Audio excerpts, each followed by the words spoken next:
So, as some of y'all may know, I am a big fan of card games. And more specifically, I was a very big fan of Slay the Spire 1. So you may have never really seen it on the channel much, because my era with it kinda happened before I started seriously streaming. So, this may come as a little bit of a surprise to some of you because of that. But trust me when I say I have quite a history with the first game, playing modded and unmodded. Now, I did do a little bit of prep here for playing this on stream today, and that being, I played long enough to unlock the first of the new characters, the Regent. Which involved, for those who don't know, just doing 2 runs. 1 Ironclad run, 1 Silent run. Then you get the Regent. And then we'll have the rest of them unlock as we do runs with the Regent and whomever is next.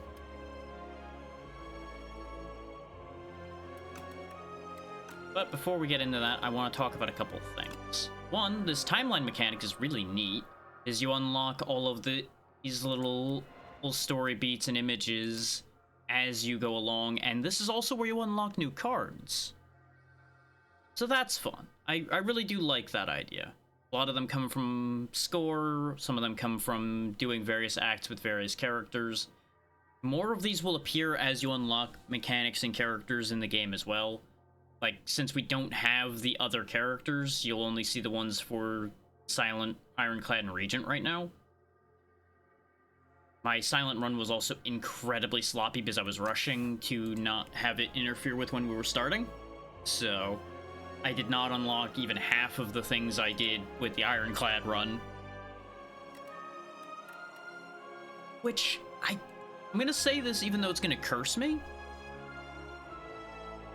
And that is, I feel like this is a bit easier than Spire 1 was. I don't know that. I just have a feeling about that.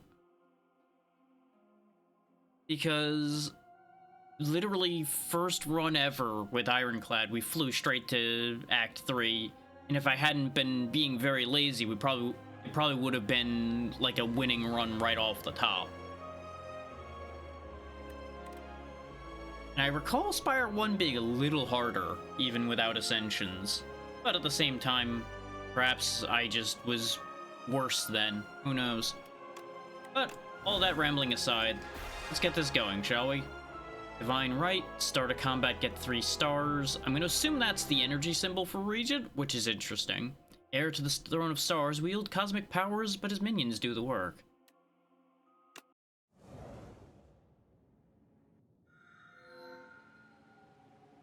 Oversized blue creature, I'm the future king. Cute, you will see. You unlock our friend here being at the start of all of your runs as you go as well. You don't actually have access to this in your first run. Sure, I'll take 2 random relics and 1 additional strike and defend. Why not? I don't mind having those, though I know quite a few people tend to try to get rid of them as fast as possible. So we got the Parrying Shield. You end your turn with at least 10 block, deal 6 damage to a random enemy, and the Nunchucks. Whenever you play 10 attacks, gain 1 energy. Okay, so suns are energy for us, and stars are something else, then. Okay. So let's see. We do have a means of generating 2 of those stars as well. And we have Falling Star, and that's it, other than just attacks and defends. Okay. We'll see more about the mechanics as we go, then. You can also draw on the map more. I'm not the biggest fan of the fact that the Regent's drawing colors just kind of like turned brown a little bit. Not sure how to feel about that. Because each character has different ink colors on the map, which is kind of neat. But I think pathing-wise, there's a lot of shops in the middle, more than I would really have any use for, but I want the elite fights. So let's go right down the middle here. We'll hit the event because I'm still curious to see what the events in this game end up looking like. Because I've already seen a lot of new ones compared to Spire 1. So I'm very curious to see how more of those work. Ah, okay, so you just technically have two energy pools. Stars are required for some cards, and suns are required for other ones. Okay, sure. But it looks like your stars are carried over from turn to turn, whereas your energy obviously isn't. Yeah, Falling Star needs 2 stars, for example. Just clobber you immediately. You're not attacking, so just beat the piss out of him. The Shrinker Beetle, of course, does exactly what its name indicates. It shrinks you. We're gonna do a lot less damage, so let's go ahead and just prep our defense first and then go back to wall-upping until this fight's over.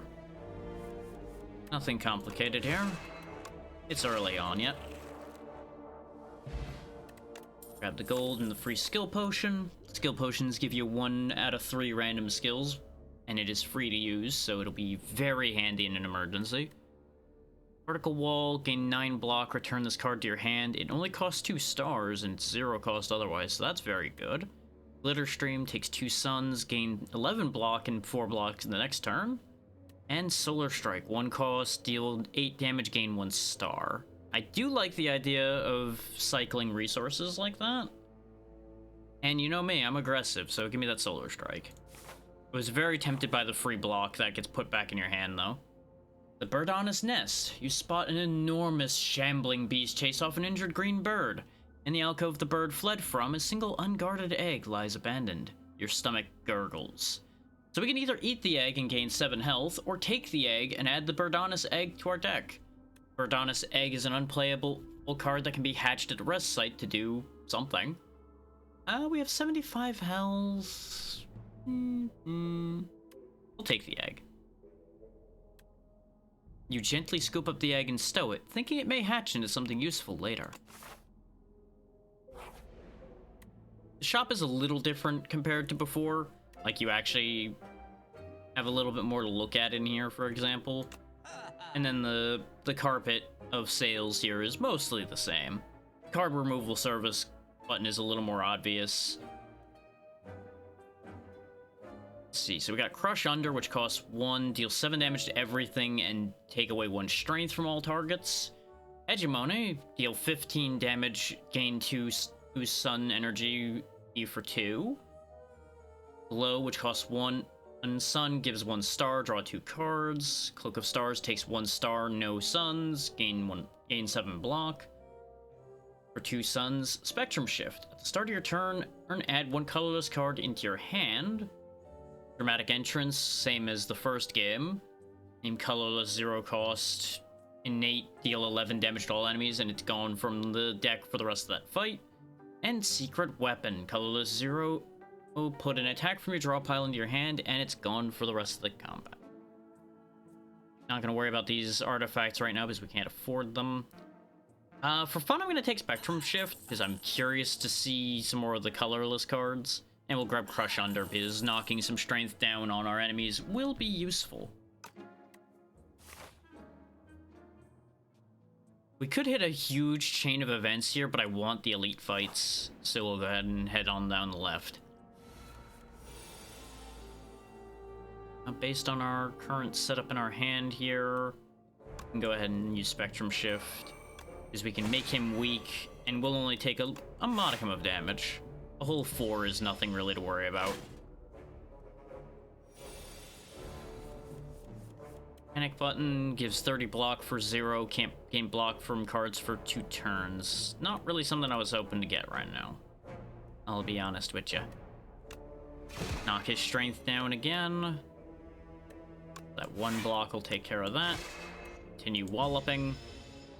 And every character has unique attack animations and everything. They put more detail into the animations than the first game, which is always good. But I wouldn't be surprised if they had a lot more resources to work with this time compared to the first game. So that all makes nothing but sense. Ooh, volley. Deal 10 damage to a random enemy X times. You know what? Obliterate. When in doubt, nuke your enemy from orbit, right? Right. That's the money, and ooh, we got fancy cards. Let's see, we got Glimmer, 1 cost of sun energy, 3 cards, put 1 card from your hand on top of the draw pile. 1 cost Foregone Conclusion. Next turn, draw 2 cards from your draw pile into your hand. And Refine Blade. Forge 6 for 1, gain 1 extra sun energy next turn. Forge means when you first time you forge in each combat, add Sovereign Blade into your hand, add additional damage to Sovereign Blade. And Sovereign Blade is a 2-cost colorless card with Retain that deals 10 damage. Sure, let's learn about that. That sounds interesting. We got a 55 health Fuzzy Worm Crawler here. Just clobber him. Generate some stars. There we go.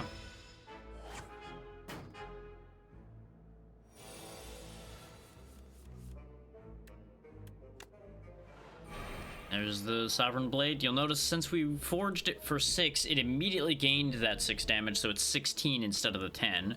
It's just kind of floating around up there, which is kind of neat. We won't be using it immediately. It has Retain, so we don't have to worry about that right now.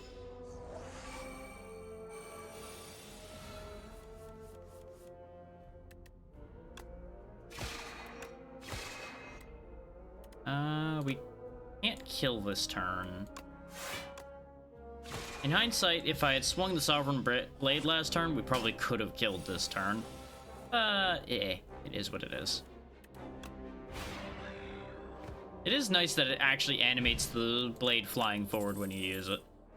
Let's see, Stardust, 0 cost, deal 5 damage to a random enemy X times. X being the stars it uses. So that could actually be ridiculously good, since we don't have a lot of uses for our stars right now. 1 Sun, Manifest Authority. Gain 7 block, add a random colorless card to your hand, and Refined Blade is back. Let's take that Stardust because of the idea that I was just talking about. Though free colorless cards would always be good too. So for example, it would be a 15 damage attack for 0 right now, but it would use up all my stars. Now the catch to that being we have, like I said, not a lot of use for stars, so we may as well take the free damage. Start working our opponents down a bit.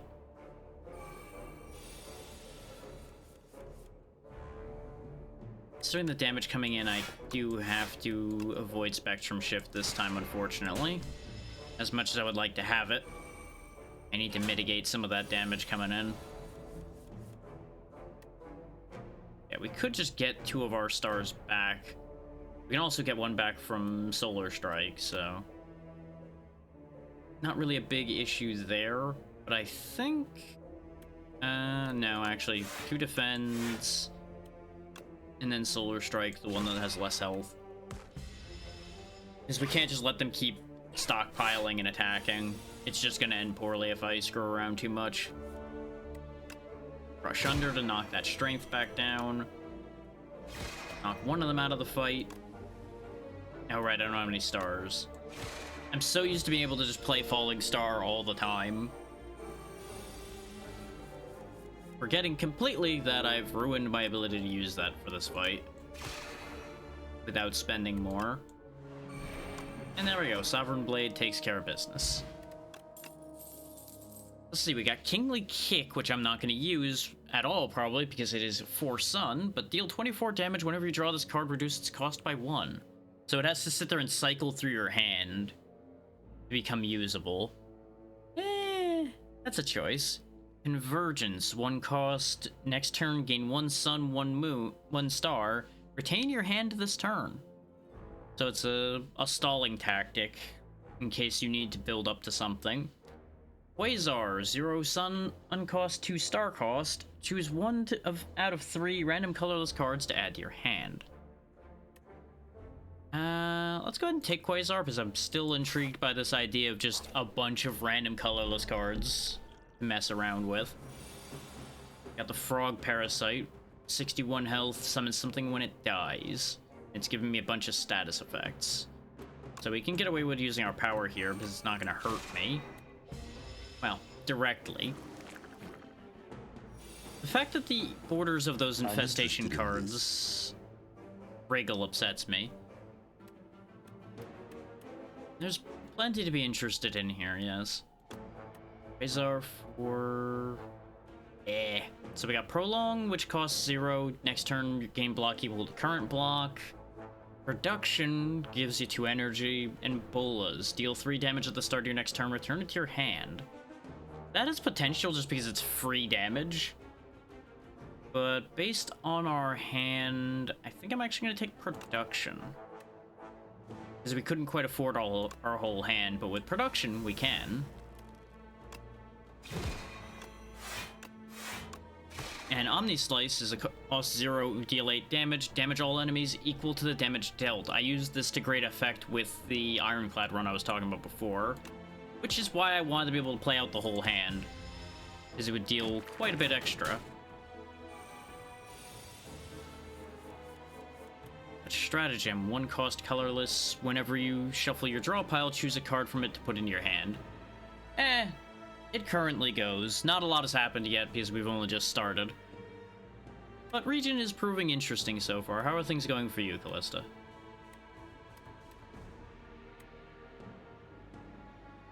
Stratagem is just not particularly useful to me right now. I don't anticipate this fight lasting long enough to get any real use out of that. So let's Venerate, Solar Strike, and then Stardust, because Stardust will kill it. And now it's made 20 little friends. It made 4 little friends, mostly with 20 health, rather. They're gonna get turns now, which is unfortunate. The last time I fought this thing, I ended up accidentally killing all of the things that spawned immediately because I had plenty of attacks backed up.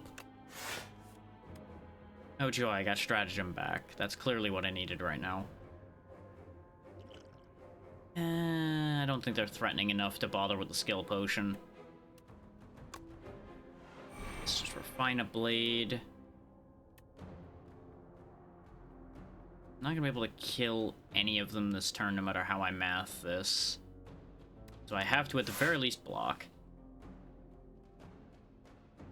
Fair enough, fair enough. It's good to hear that things have been going well. Definitely know how it feels to stretch yourself a little much to finish something. Okay, so they're just gonna keep piling more infection cards into my deck. Annoying, but expected. And there's one of them. Thankfully, if I can get rid of it, that'll work. Ooh. Gained 5 additional block from all defend cards. So that would make this a 10 block for 1. So that's good. Rather be getting rid of these guys, but I don't really have any great ways of doing that. Swing the Sovereign Blade to get rid of one of them. It's not one that was attacking, which is why I'm unhappy about that result, but it's the best we've got. And yeah. Go ahead and just fasten and do that, so we at least mitigate the worst of this.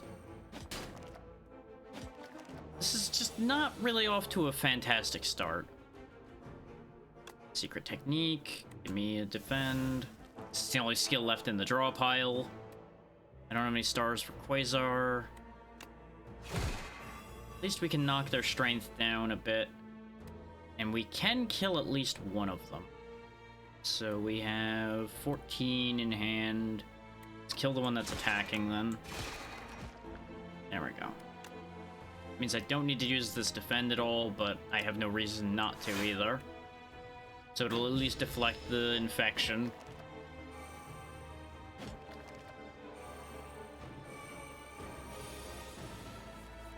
In case you haven't noticed it, by the way, the legs of the things holding up the chair we're sitting in are shaking. They are struggling to keep us afloat here. Oh, Mayhem. Cost 2 power, or at the start of your turn, play the top card of your draw pile. Sure, why not? And we'll just Omni Slice while we can.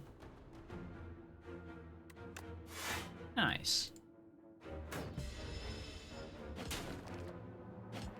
Very bad idea letting these things live this long. But we got a free kill, so that's nice. And we'll just get rid of the other one. That does sound like a nice story there, Callista. Let's see, Distilled Chaos. Play the top 3 cards of your draw pile. Sure, why not? And Permafrost, first time you play a power each combat, gain 6 block. Yes, please, I have a lot of powers at this point. Oh hey, whenever you play Sovereign Blade, gain 6 block. These are all actually pretty good. Hidden Cache, spend 1 sun, get 1 star, get 3 stars next turn. Or Alignment, 0 suns, 2 stars, gain 2 suns. So it's just trade your currency around, basically. But I'm going to take the parry, because I do use Sovereign Blade a decent amount. Basically every time it comes up. So we got a Fogmog, 74 hit points. Let's go ahead and Quasar right off the top, because we can actually use this. Sure. Restlessness, it'll be retained, so that'll give me an opportunity to potentially use it. And if my hand's ever empty, I can draw 2 cards and gain 2 energy. Hell yeah.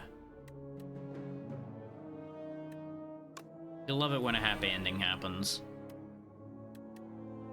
Now, admittedly, I've made Restlessness useless by summoning the Sovereign Blade in hindsight, but, well... I don't always have the best ideas.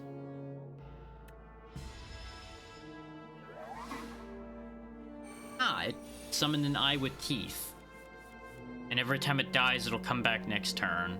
Joy. Well, get that out of here for the moment anyway. I get 6 block from using my powers, so let's use that as a block. It is a rare one from all I've heard, yeah.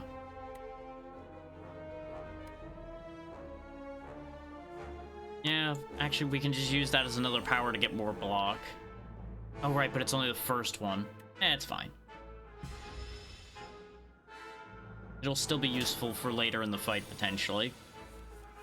Dark Shackles. That'll work because that knocks you down to doing 6 damage instead of 15. Our current setup here is not very defensive. If I'm honest, our current setup's not very anything. My experimentation is so far backfiring on me. But that's how it goes.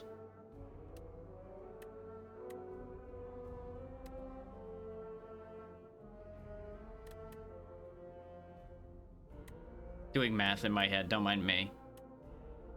Because I could just do the 16, but I would take 6, and we're not in a good spot to be doing that.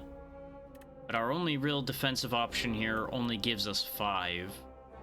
But then again, that makes us only take 1, so it is worth it. And damage-wise, it's actually better to Venerate and then Stardust, because there's only 1 target, so he'll take all 15. And that also gained me the Nunchuck energy, so it actually worked out perfectly.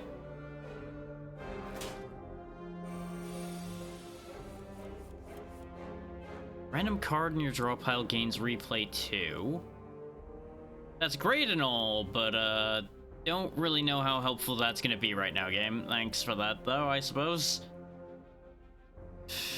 I really should have never spawned the Sovereign Blade with Restlessness in my hand. I've made it completely useless. But that's hindsight for you. 2 blocks to bide time. It's overkill, but just strike that away anyway. Because I don't want it to keep...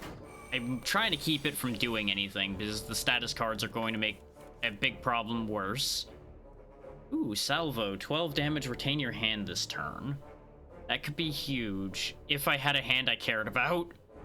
But I kinda don't. The 12 damage isn't bad, though. Still, get rid of you. Venerate in the hopes that Quasar gives me something useful. Actually...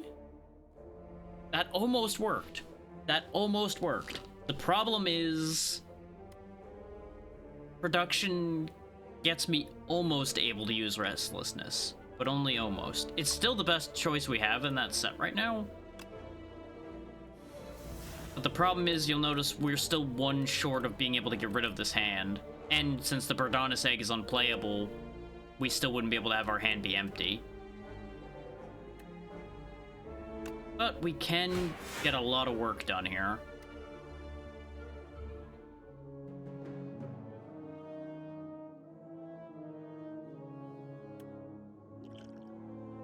Yeah, just burn the skill potion. Sitting on it's not gonna help anything. Oh, well, that would have been good to have work out before. If I had realized all of these were going to be forge cards, I would have just picked one of them to begin with. Like, I would have used the potion first, that is. Which, this is why you use your potions first, but I'm very bad about using them last, because I try to do everything else first, and then see how it looks by the time I'm done with it. The extra damage from either of these would have actually rendered the blade strong enough to just kill.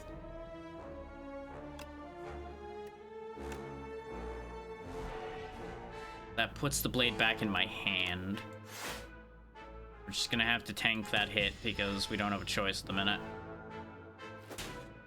The good news is the eye with teeth will just disappear after I do this. So that went really poorly. This does not help that much. I guess I'll take another Solar Strike. Please be a useful chest. Sparkling Rouge. At the start of your third turn, gain 1 strength, 1 dexterity. Yay! Though, that is actually going to be useful because a lot of our fights are going long right now. Just not what I was hoping for. Let's see, Restlessness, Panache, Automation. None of these are particularly good for us right now. I'm gonna give Restlessness another chance, though, because it's the best odds we have of one of these 3 actually being useful. Just need to not make the same mistake twice. Which, unfortunately for me, I'm very good at making the same mistake twice. While the Slithering Strangler is alive at the end of your turn, take 3 damage. Great! Great, I love that for me. Especially when I didn't draw a single defense card. Go, Distilled Chaos! So, Falling Star, Stardust, which killed one of them, and we got a block, so... it kind of worked. Didn't really solve the problem completely, but it helped.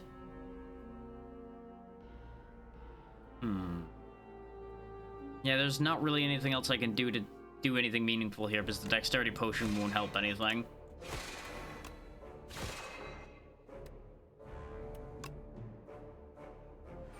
You get enough block to deflect the worst of this, though, so not terrible. Just, definitely have pushed my luck a little too hard here. Messing around and learning.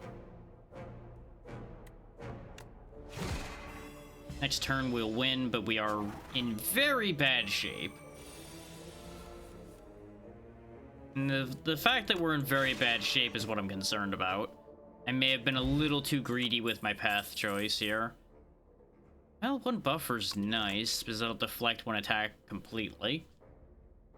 Black Hole, 1 cost power, or whenever you spend or gain stars, deal 3 damage to all enemies. That's very useful. Or Royal Gamble, spend 5 stars, get 9 stars. That's nice and all to gain 4 stars, but that seems like a waste of a card unless you've got a very specific setup going on. So I'll take the Black Hole. Just 1 more fight till we have a chance to heal.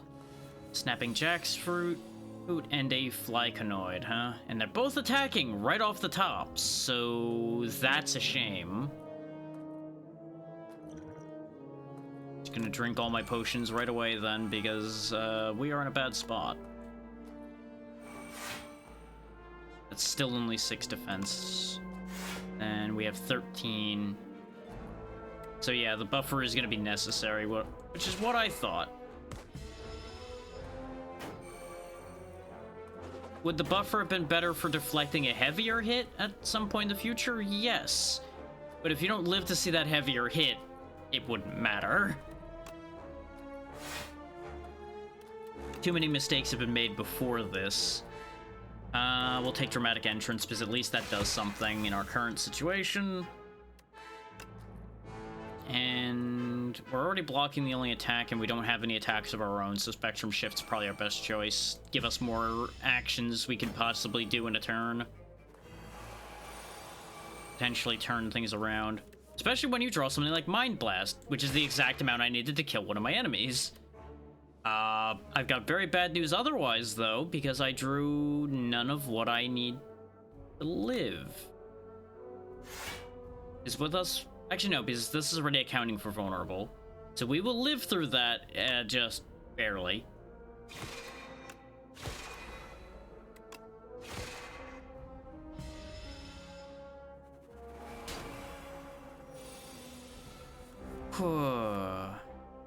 Shockwave doesn't help here.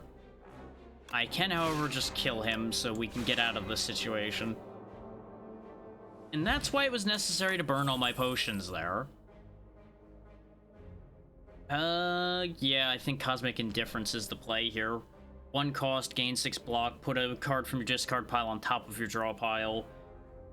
Comet is tempting, but it costs 5 stars to use. 33 damage is very nice, though. But with our current star economy setup, we have no real way of meaningfully using it. And I'm not gonna be taking cards for the future right now when we are very tenuous as to whether we even have a future.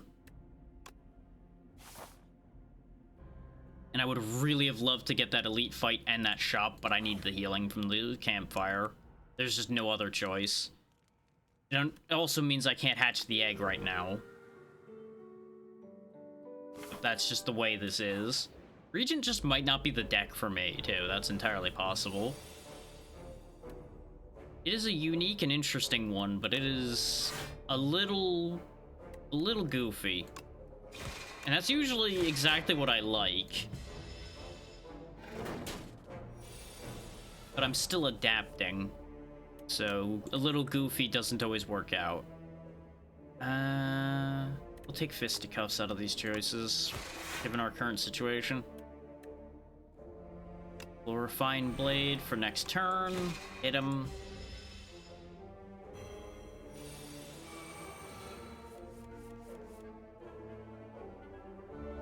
So he's doing 12.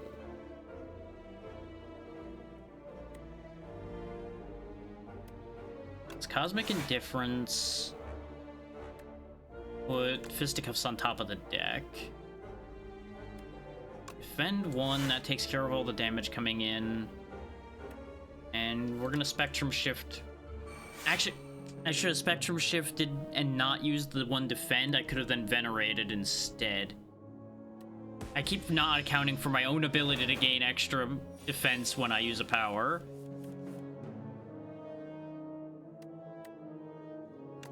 So use this for the free 8 defense. Yeah, and it's first time power is used each combat, so that won't help us this turn. So knock your strength down instead, then. We're gonna have to take 4. There's just nothing I can really do about that. And that's Purity card's really only good if I had negative cards in my hand, which I don't. There's Panic Button. But we don't need to. Stardust wins us the fight. There we go. And of course we got the Nunchuck energy there. Ooh, Colorless Potion. Yes, please. Astral Pulse, 14 damage to all enemies for only 3 stars. That's tempting. Rotten War, though.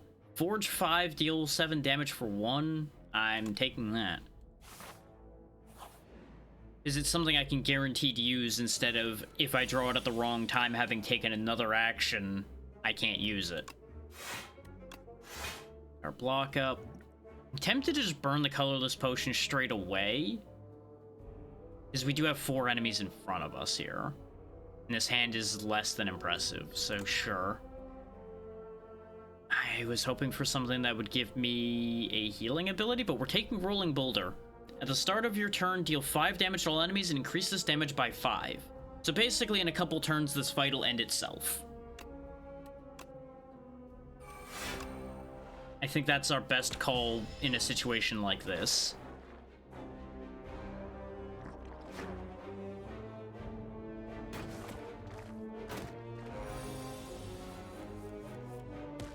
Go Gadget Boulder. I don't have any... I do have something that'll spend stars, actually. So... yes, we activate Black Hole. We already activated a power, so we're not actually going to benefit from that aspect of it, but that's okay. So we hit you with Falling Star. They all die automatically. The problem is I did bad math and I'm going to die. Is what I should have done was Falling Star the front guy. Hey Devi, how's it going? Absolutely understandable there, Callista. Best of luck with your plans later. And we are going to be getting slain by the Spire a fair bit here today, while I get my feet back under me for how these work. So far so good. My rust is showing a little bit here, especially using a character I've never used before. But, you know, that's part of the learning process when you're getting into a new card game. So I can get 5 block from that. And even if these are the only...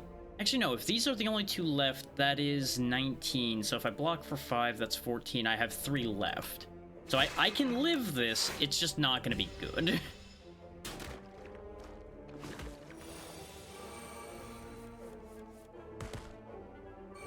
Okay, I can kill the only one attacking. So we are still in this. Just means we're probably gonna have to burn another campfire, keeping ourselves alive. I'm decent at card games, but I usually take choices that end up backfiring on me is what makes card games not go well for me, because I will invariably take the interesting course regardless of whether it's a good idea or not. Let's take the Cloak of Stars because it costs us no energy and just 1 star to get 7 block. That's probably going to be important in our current state of things, though the odds of us living this fight with only 25 health are not good.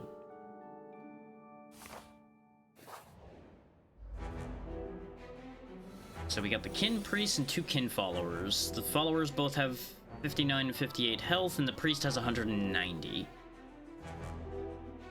And we're already getting hit with 13 damage right off the rip that I do not have any means of preventing in a meaningful fashion. Great. Our best call here is to weaken the Priest, because at least now there's only 11 coming in, so we'll only take 6.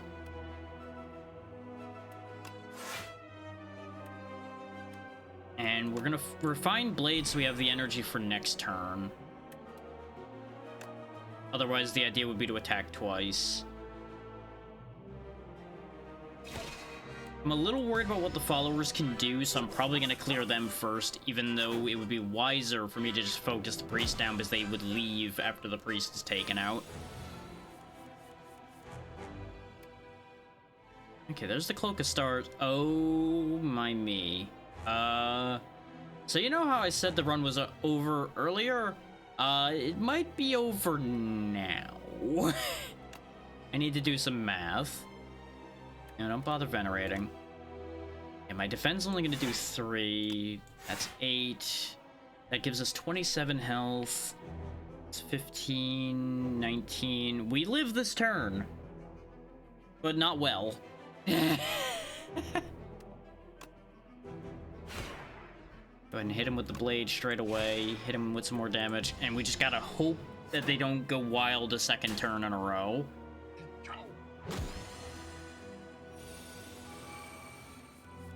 That is 17 damage. We are dead.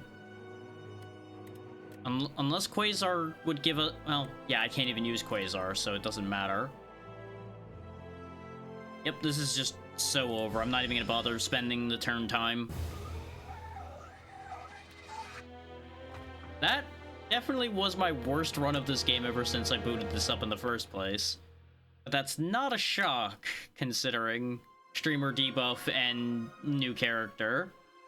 But we did still unlock Chapter 6, Life and Death, the Necrobinder. The young explorer unlatched the forbidden grimoire. Magics from another time and place explode outward as weightless dark smoke overwhelms this curious one. She gains the understandings of life and death, but at a cost.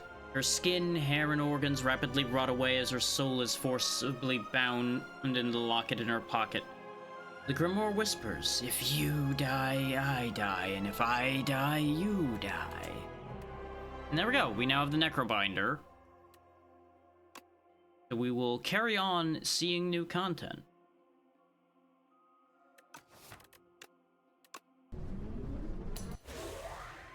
Spire-born Lich who seeks revenge calls upon her trusty left hand Asti in combat. Found Phylactery, at the start of your turn, summon 1. Starts with 66 health and 99 gold. Everybody starts with 99 gold, it seems. Once we unlock all the characters, we'll start actually putting in more work for each of the characters to start doing better. We share the same goal. He killed all that I love. My power is yours. We could get the 2 random relics again. And I don't really have a reason to remove a card from my deck when I only have 10 cards. And I don't know the deck well enough yet. So yeah, we'll take the capsule again. We got Reptile Trinket. Whenever you use a potion, gain 3 strength for this turn. And Bronze Scales, get 3 thorns every combat. Thorns just being 3 damage dealt back to the enemy. And we have the same boss we had last time. Because there are a rotation of bosses you end up dealing with here at the end of each act. I've seen 3, counting the one we just lost to. And I would have rathered one of the other 2 so far, I'll be honest. I don't really want that early shop because we're not going to have enough money. I think I'm going to head this way. Like that.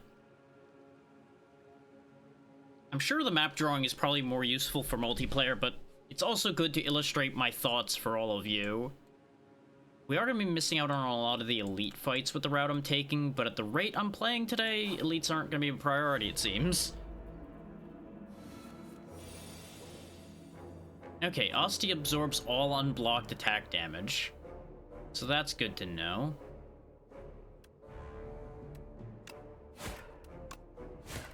And we can add 5 HP to Asti. Or summon Asti with 5 HP. It's how the summon mechanic works. Okay. Let's go ahead and add 5 health to you then. Ah, and they also seem to gain...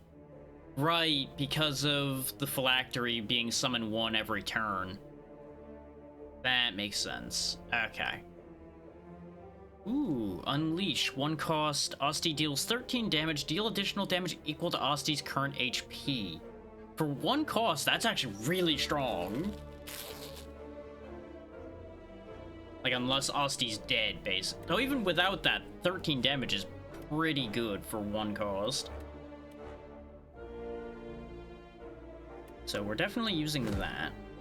And if I wasn't shrunk, I think we'd be able to win this fight this turn, but we're just gonna bide time.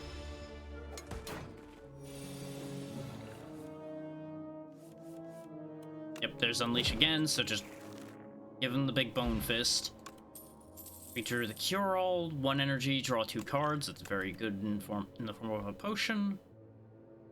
Just souls. Just free card draw? Yeah, we'll take Reeve then. 9 damage for 1 and adds a 2 card draw card to my deck. Yeah, I'm down with that.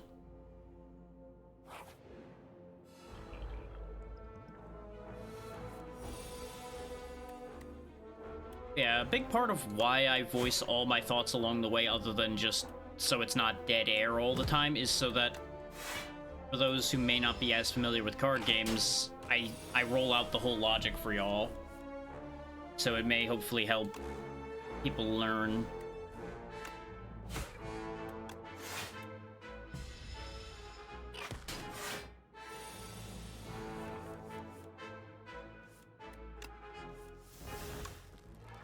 Making Asti bigger. It would be funny if the model for Asti just kept getting bigger as the max health increased and just like eventually eclipsed the whole screen.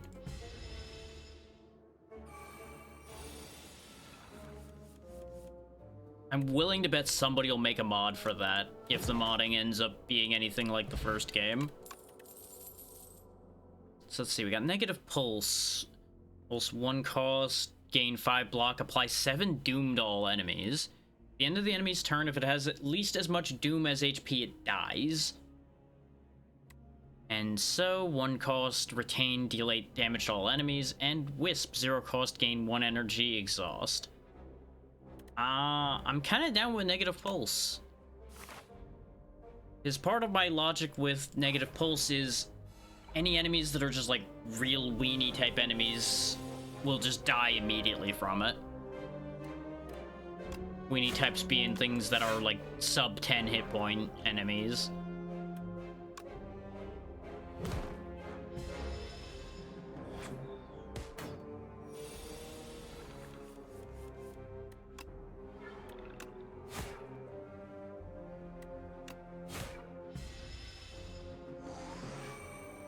Yeah, go ahead and just raise your strength. That's fine. Keep drawing more cards.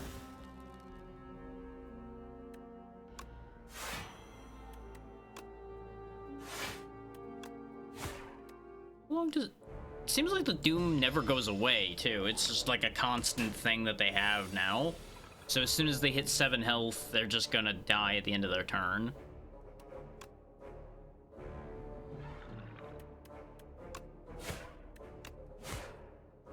It's also interesting how Asti essentially operates as like a delayed block system. So you can just keep adding to Asti's health and they'll just be a separate HP pool for you. Lethality, ethereal. First attack each turn deals 50% additional damage. That's pretty nice. Grave Warden for 1, gain 8 block, add another soul to your draw pile. I'm seeing potential here for just like nightmarish amounts of cycling. So you could just end up cycling your entire deck around over and over again due to all those souls. I'm gonna take lethality though.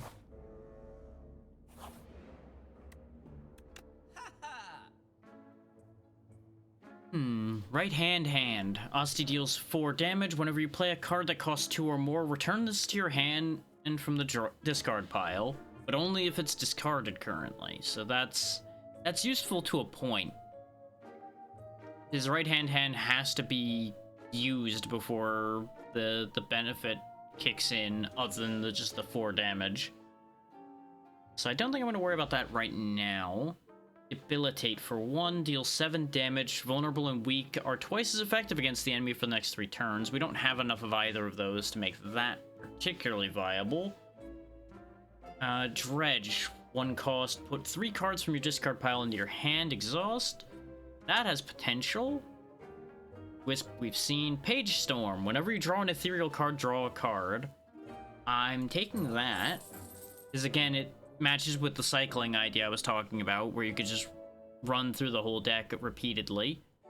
And we can't afford anything else in here particularly. I will take a power potion though, because that might come in handy later.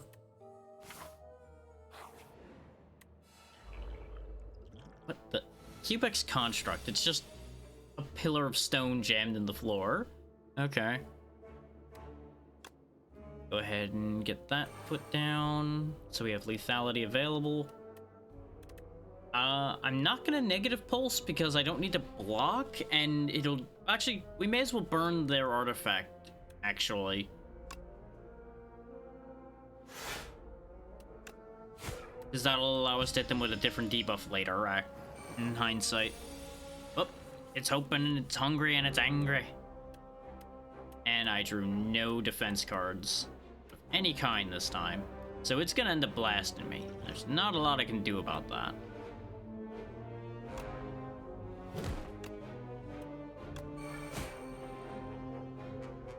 So we're gonna take 7 here. His Asti will take 2 of it.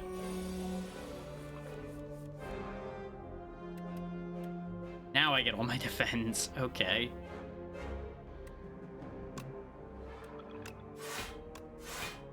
We'll take one unblocked, but that'll get drained off into Asti, who will heal for 1 this turn anyway. Just souls to keep cycling. I could do 12. But Asti's not going to handle that attack very well, neither will we, so let's just block the worst of that. There we go. We're out of here.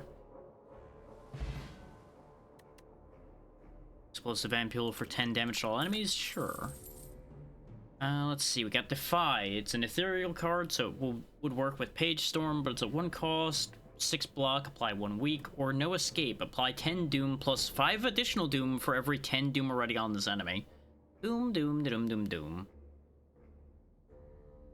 10 Doom for 1 is not bad, but I don't have any means of making the additional Doom happen currently, outside of this card recurring, or having played Negative Pulse twice. We're taking it anyway, though, because 10 Doom is pretty good, I think.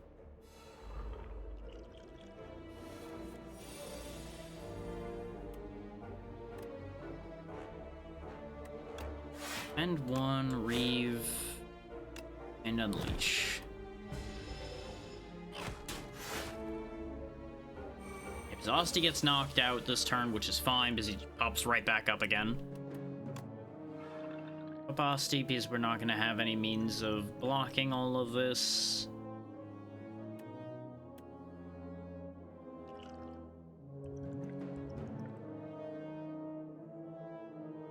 Actually, go ahead and burn the Cure-All here. That gets us the necessary block to prevent this from being a problem. We're not going to block at all because Asti can handle the extra 4. Because I also want to take advantage of the extra strength we have from our Reptile Trinket right now. So we can make some progress in this fight. Is how these guys work is they keep building up more strength. You let them sit there and build up strength and you're in trouble. It's not to say we aren't already kind of in trouble here. Our only ethereal cards in our hands, so there's no point in playing Page Storm right now, but playing Lethality does have its benefits. Because we're not going to be able to block all of this anyway. So let's Lash Out, put up that one. Get some block up. And just watch as Asti crumbles. If I'd hit the Nibbit with 8 health one more time, it would have died to Doom, but it wouldn't have helped anything. Particularly. Wall off their damage. Why did you wall off their damage and then kill the one that you just walled the damage of, Brain? Why did you think that was the move? What made you think that was a good idea? Hey, well, too late.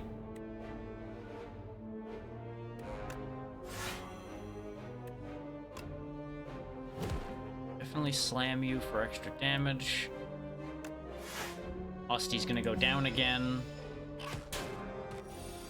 This is one of those scenarios of just ending up with the wrong things in my hand at the wrong time. Just go for the kill. We don't need to mess about. I could have let them die to Doom, but there's no reason to. Ooh, Bury 4 cost, deal 52 damage, so that's fun. Transfigure, cost 1, add replay to a card in your hand. It costs an additional 1. So it'll play twice, but it costs 1 more. If it didn't add the extra cost, this would be much more interesting, but I'm still thinking about it. Drain Power, deal 10 damage for 1, upgrade 2 random cards in your discard pile. We'll take Transfigure. It'll be fun. We're gonna hit the campfire because we are hurting. I do like that everybody has their own, like, campfire scenes as well. They sit differently, and in this case, Asti's just kind of hanging out here with us.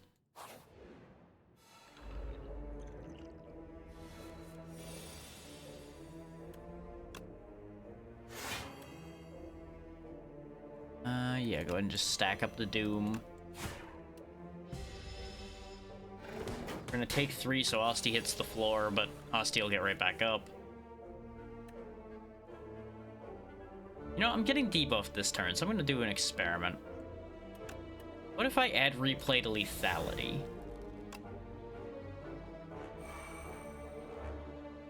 Yes, it does exactly what I wanted.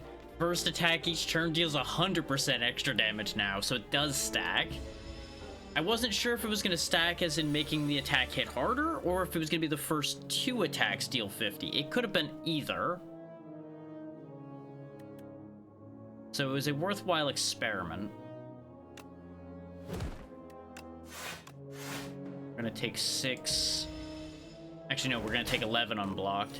I did bad math again. Because I accounted for using the other card that I couldn't use. Because of what I chose to do instead. Okay, we can set him up to explode. So let's just do that. We're gonna get hurt here, but at least this fight ends.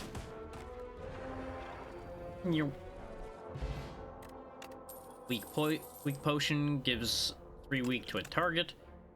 We could poke, which makes Asti deal 6 damage. Reap for 3 cost, deal 27. Or pull aggro, summon 4, gain 7 block. I'm gonna take the poke. It's a free 6 damage, could turn things around for us, and we're gonna head to the left and risk that elite fight, I think. It's not a good idea, but we need some power. Hey, there we go, red mask. At the start of each combat, apply 1 weak to all enemies. That'll make turn 1 a little better for us. Go ahead and get our health up a bit more. I'm really banking on building some power off this elite. There's a campfire right after it too, which will help. Okay, this is actually not a bad starting situation here. Like, the parasite we've seen before, and he's not too terrible to deal with. We can actually, like, build up a bit while parasite itself is in regular form here.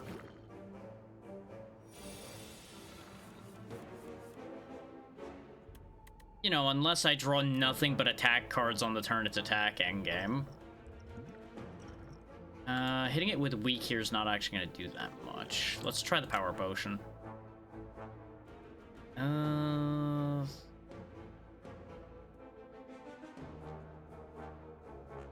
Thanks. Thanks, I hate it.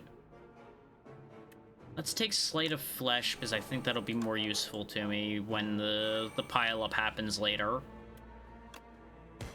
It also means we deal damage when we use our dooms. He's 1 point away from being doomed, which is so unfortunate. Oh right, the thorns, so actually that worked out. Sort of. The hand that came up afterwards didn't work out the best, so we're gonna go ahead and throw the ampule as well. Get rid of the highest health one. Play Page Storm just in case, because we don't need to block anything right now anyway.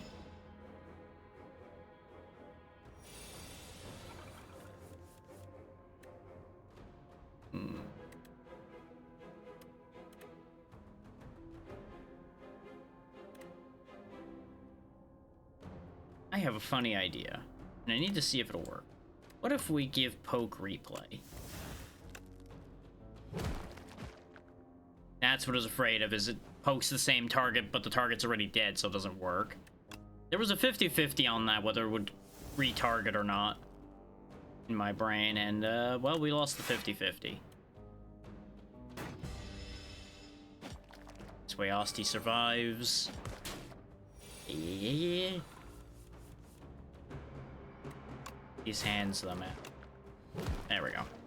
We came out of that better than I would have hoped. 38 gold. Or Calcum. If you end your turn without block, gain 6 block. That's going to actually be huge for us. And we got the Clarity Extract. Draw 1 extra card at the start of your next 3 turns. Also draw 1 extra card. That's a good potion to have. Let's see, we got Fear, Haunt, and Reeve. We've seen Reeve already. Fear is ethereal. Deal 7 damage. Apply 1 vulnerable for 1. And Haunt, whenever you play a soul, random enemy loses 6 health for 1. I'm Gonna take Haunt because I do want to go into playing lots of soul cards, so that'll be useful to us in the overall. And with 36 health, I'm actually gonna go ahead and try to upgrade something. Okay, upgrading Transfigure makes it not exhaust. I was hoping it would make it not add the extra cost. They do seem interesting. I'm not sure how to feel yet, having not used them much, but I see very big potential here for just breaking things miserably. Let's make that Page Storm free, because it keeps coming up and I keep feeling compelled to use it. With it being free, I don't shoot myself in the foot anymore.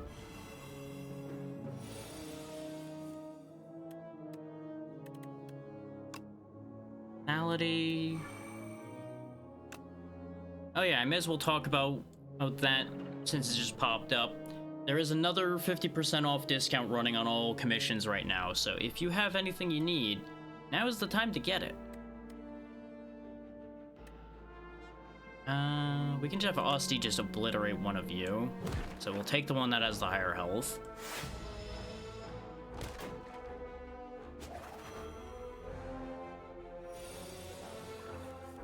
How interesting, they changed the color of the your ad is about to start thing now. It's not just randomly blue anymore. Slap you out of the fight. Bunch of block up. Keep the Constrict from doing any damage to us.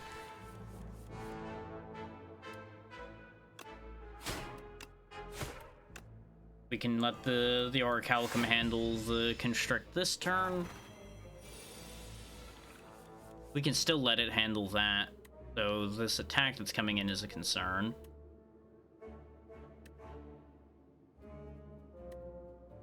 That'd be 18 if I transfixed it, whereas this would be 26 and add a bunch of souls. Neither of which would lead to a kill, though. So I'm gonna negative pulse, poke, reave, defend. His Asti will survive and take all of the damage for us. Haunt, for the soul, hit him, and we win. And just get it done before the ad started. Hang. Deal 10 damage, double the damage of all hang cards dealt to this enemy. It's only one cost. And Dance Macabre we saw during in one of the power potion bits, but one cost whenever you play a card that costs 2 or more, gain 3 block. We don't have a lot of high cost cards right now. So I think I'm gonna go ahead and take Defy. I want to use Hang, but Defy plays better with our Page Storm and everything that we've got going on right now. But I'll step away for a quick second while the ad is running, and we'll get right back to it in just a second.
Okay.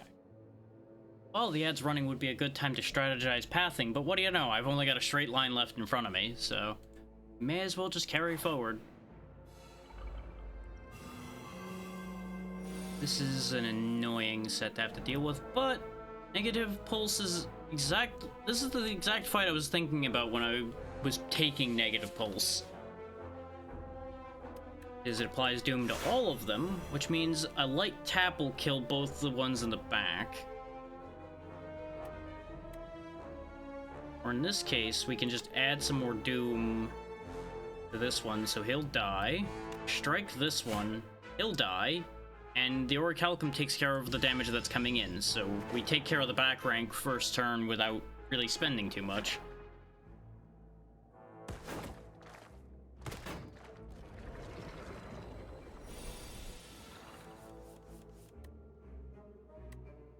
Get lethality out. These both do 9 damage, so it's kind of 6-1 enough than the other. Hit. We are going to take some damage here, but I'd rather expedite things a little bit on this one. This is only going to get worse the longer this fight goes. No, I can't engineer that to be useful, so just kill him. Bodyguard up. If I really won't help at the moment, so just get the haunt ready for the future.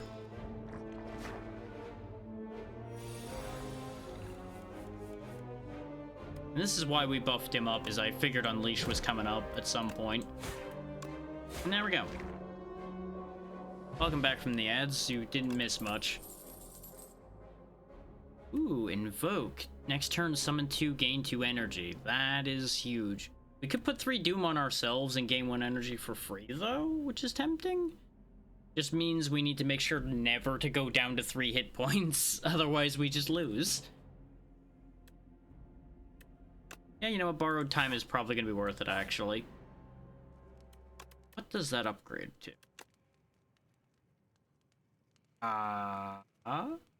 2 energy. Yes. Yes, we're taking that. It's going to be a risk, because I'm going into this fight with only 24 health. With Osti being a means of tanking, I think the extra energy will be better for us.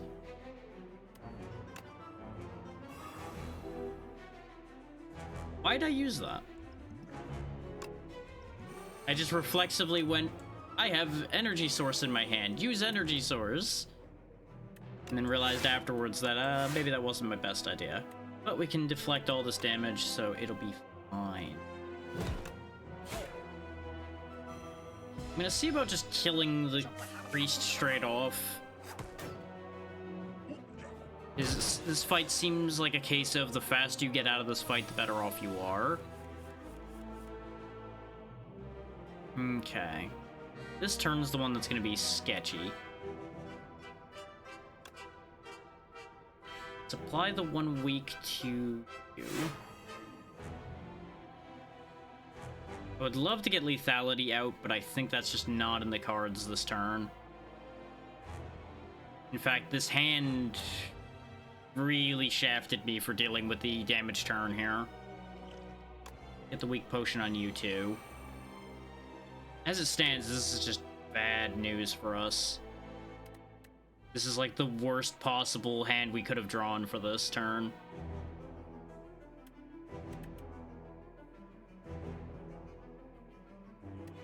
In hindsight, I probably shouldn't have went for the priest kill at all, knowing what this deck has.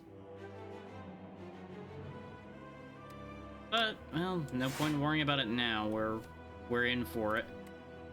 So actually, rather than taking the small amounts of damage we can do... now, lethality would only really turn big dividends on one attack, though. Just get the Doom on the priest.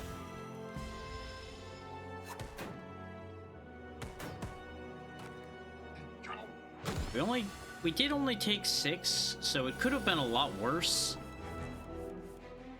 But it also could have been a lot better. This hand is not better, game. This hand is not really much better. So we can either only have 6 block, or only have 5 block, or only have 6 block. But play another card. So I'll take the 6 block. and just get some chip damage out instead. Because I can't have both blocks, so I may as well take the one more block in that exchange. But as it stands, I think we're losing this one again.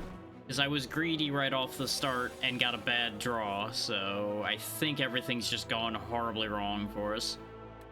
If I doom myself more, that leaves me only 4 hit points of leeway. And do what with it?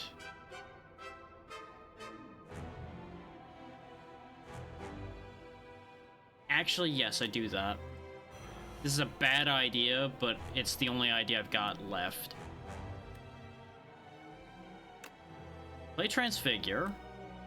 Play it on negative pulse.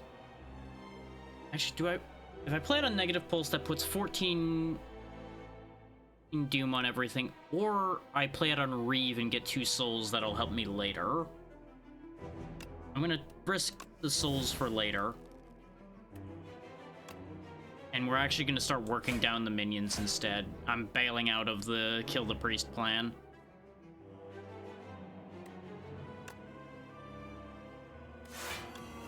Get the doom out. Get Osti strong enough to handle the remaining damage. We have to just, like, deflect everything, though, or we lose. And considering this is another damage turn, and I didn't draw any defenses once again, it's just over. It's like, we can get rid of one of them, but they only die at the end of the turn anyway, so that just went really poorly. Basically, everything I could have asked for happened on opposite turns of where I wanted it. So there really wasn't any winning that scenario.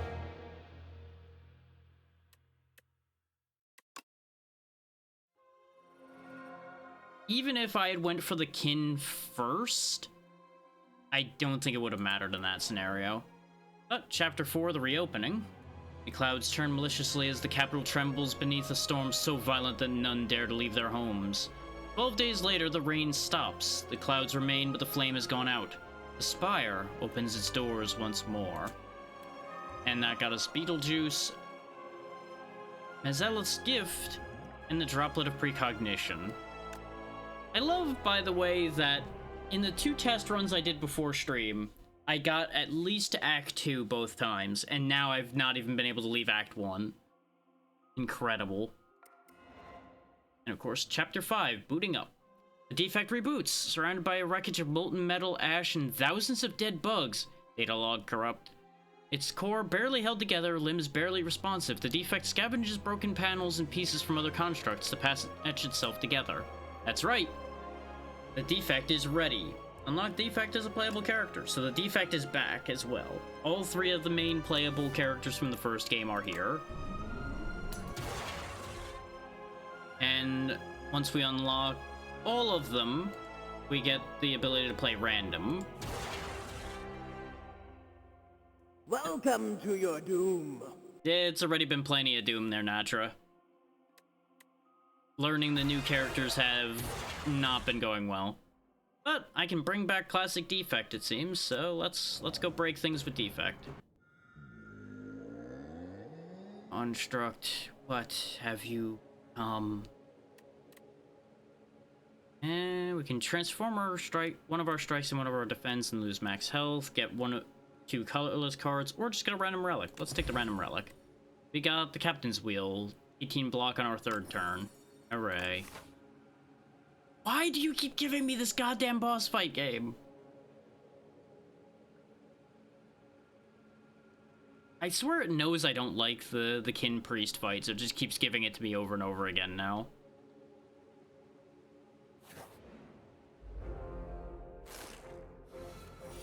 Yeah, for those who've never seen how defect works, it's all about these orb slots for the most part, which do passive effects and active effects. Your cards will activate the active effects occasionally, like dual cast your triggers the rightmost one twice. And that's basically it. You know, that's entirely possible, but that depends on what the person you're commissioning does, really.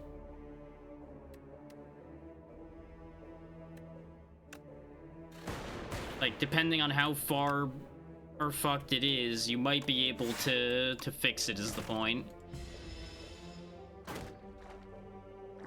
You'll just have to be honest with them, like, hey, I screwed up. I want to just make sure that we both understood each other here, and that this was the intent. Just like something like that is probably your best choice at this point. If you have genuinely made a big error.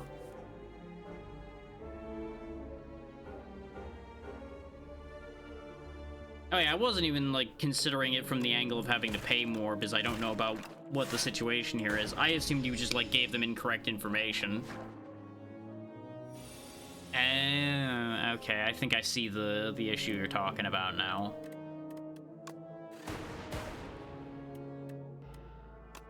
Is this like a case of they may not have understood the reason you wanted the art? Like, what it was going to be used for or something? Let's see, we got Gunk Up, deal 4 damage 3 times, add a slime to my discard pile. A slime card for 12 damage is not a bad trade. Classic Ball Lightning, deal 7 damage, channel 1 lightning, and Claw. Claw used to be like a whole deck, basically. You would just fill your deck with claws and just rip things up. I'm gonna take good old Ball Lightning, though.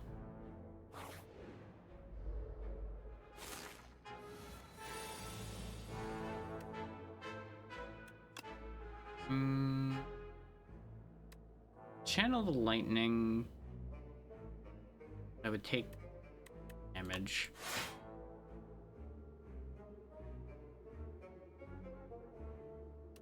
Ah, okay. I mean, there may still be a workaround even if this doesn't end up getting made quite the way you want it to. It'll just be a bit more complicated to make it work.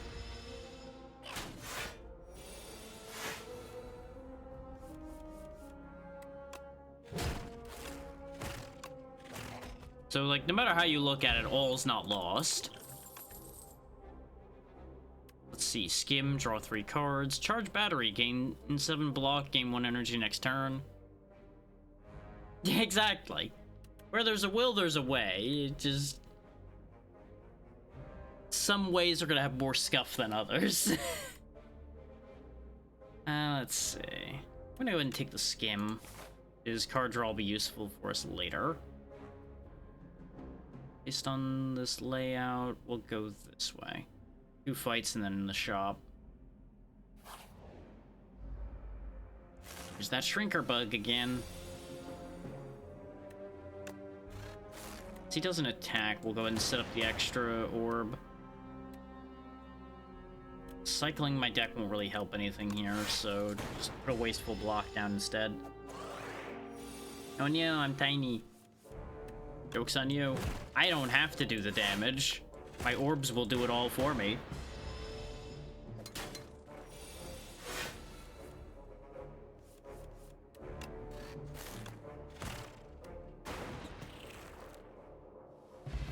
Like, you can get defect to a point where you don't even have to take your turns. You just skip turns and watch the orbs do their work. Just fully it becomes an idle game. Yeah, actually, on that note, we're gonna go ahead and take Thunder. Whenever you evoke lightning, deal 6 damage to each enemy hit. So basically, your lightning just hits for 6 more.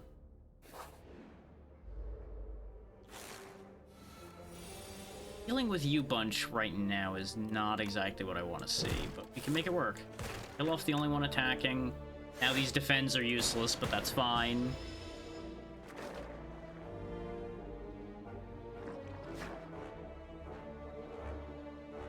Now we're gonna have a deck full of slime.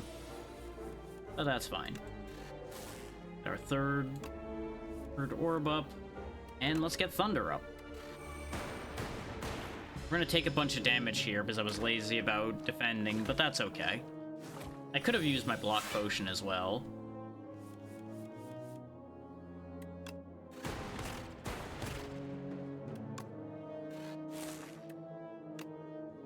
We already have a bunch of defense thanks to the Captain's Wheel, so kill that one off.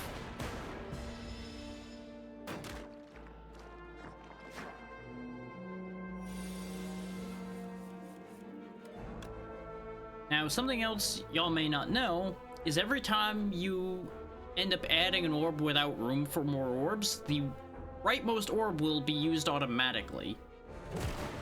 So in that case, I kill one and then have the lightning kill the other for me. Frost is useful because frost orbs give you block when they are activated. Focus is also very good, though. Every focus point you have makes your orbs do their jobs better. All of these are very good for what I'm planning on doing, but I'm going to take the cold snap so I can start getting frost orbs for automatic defense. Let's see what the shop's got for us. You focus this turn? No. Rainbow is one I love, because it usually means you trigger a bunch of orbs because it spawns 3 orbs, because it spawns one of each of the 3 flavors, lightning, frost, and dark. But under the circumstances, that doesn't help me. That said, this one I like. Tesla Coil. Deal 3 damage for 0 and trigger all lightning against the enemy. So we're gonna go ahead and take that so we can get some focused lightning. And Beam Cell's free, sure. Vulnerable will be useful to us. Let's hit the event. What's the event got for us? Tablet of Truth. You defeat a pair of Guardian Kin and make your way into a protected vault. Inside is a tablet with familiar inscriptions. Your intuition tells you that this language can be deciphered rather easily. However, once you begin deciphering, you'll be locked in. The tablet gives off a soothing energy and you can smash it to receive its healing energies instead. So I can lose 3 max HP and upgrade a random card or get 20 health. Under the circumstances, I'm gonna get the 20 health. The tablet is smashed to pieces. Energy expelled from the tablet seeps into your body. You feel refreshed. Unga no read. Unga only bunga.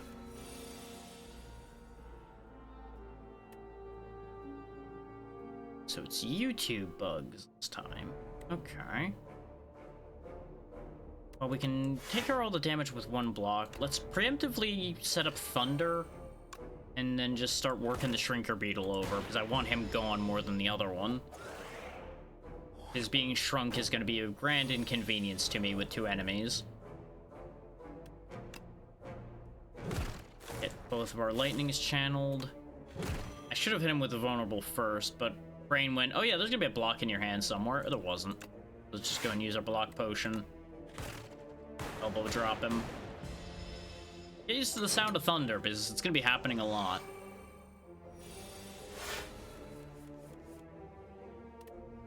Tesla Coil.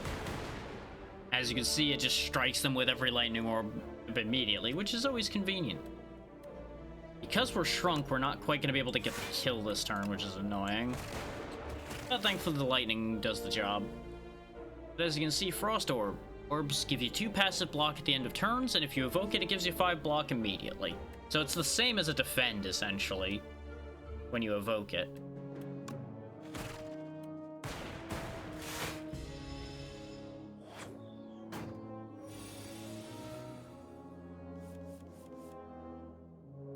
Head and beam cell you, skim to see what else we have.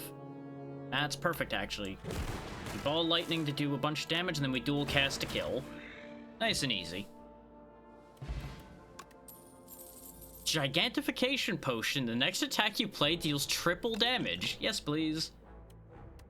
Ooh, Capacitor. Gain 2 orb slots. Or White Noise. Add a random power to your hand. It's free to play this turn. I'm gonna take White Noise because I remember the power that would give you a random power of return from Slay the Spire 1, and how stupidly broken that got if it rolled well. And the simple fact of the matter is, White Noise can just give us Capacitor. Capacitor cannot give us White Noise. So, you see the logic there. Go ahead and hit the event for fun. The event was a fight anyway, so it all worked out. Okay, we got lots of orb generation, no defense in our hand, really, so that's gonna be an issue. So let's focus one of them down as best we can and just accept our fate in terms of damage. We would have needed 1 more hit to kill the one in front, and it wouldn't even have been the one that was going to do most of the damage. So, elbow you out. Dual cast to get our defense up. And just keep on going.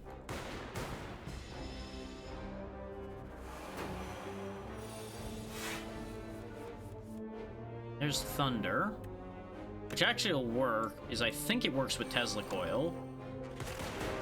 Nope, it does not work with Tesla Coil. Well, it was good to learn while we weren't in any danger. Because I guess it technically isn't evoking it, it's just hitting them with the passive lightning. White Noise gets a subroutine. Whenever you play a power, gain 1 energy. That would have been good to have before that, but you know what? That's fine. Because we were guaranteed to win this turn, so I just wanted to see what power it would give us. So we can learn more about what the power options are. Let's see, we have Leap. Gain 9 block for 1, Claw keeps showing up, and Tempest. Channel X Lightning, where X is the amount you spend on it. Me, Tempest. We're going for a Lightning and Orb build here, so that is what we want.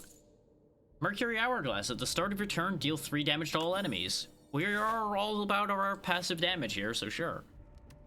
I'm gonna risk smithing, or at least I'm gonna look. Is something all of you are gonna want to remember is you can go into the smith menu, look at what things upgrade to, and then just leave without upgrading something and still get the health. Tempest is X+1. White Noise becomes free to use. Yes. For the scheme I'm going for, I need that. And we're gonna fight an elite, even though that might be a bad idea. Oh, it's the Parasite again. That kind of works out, though.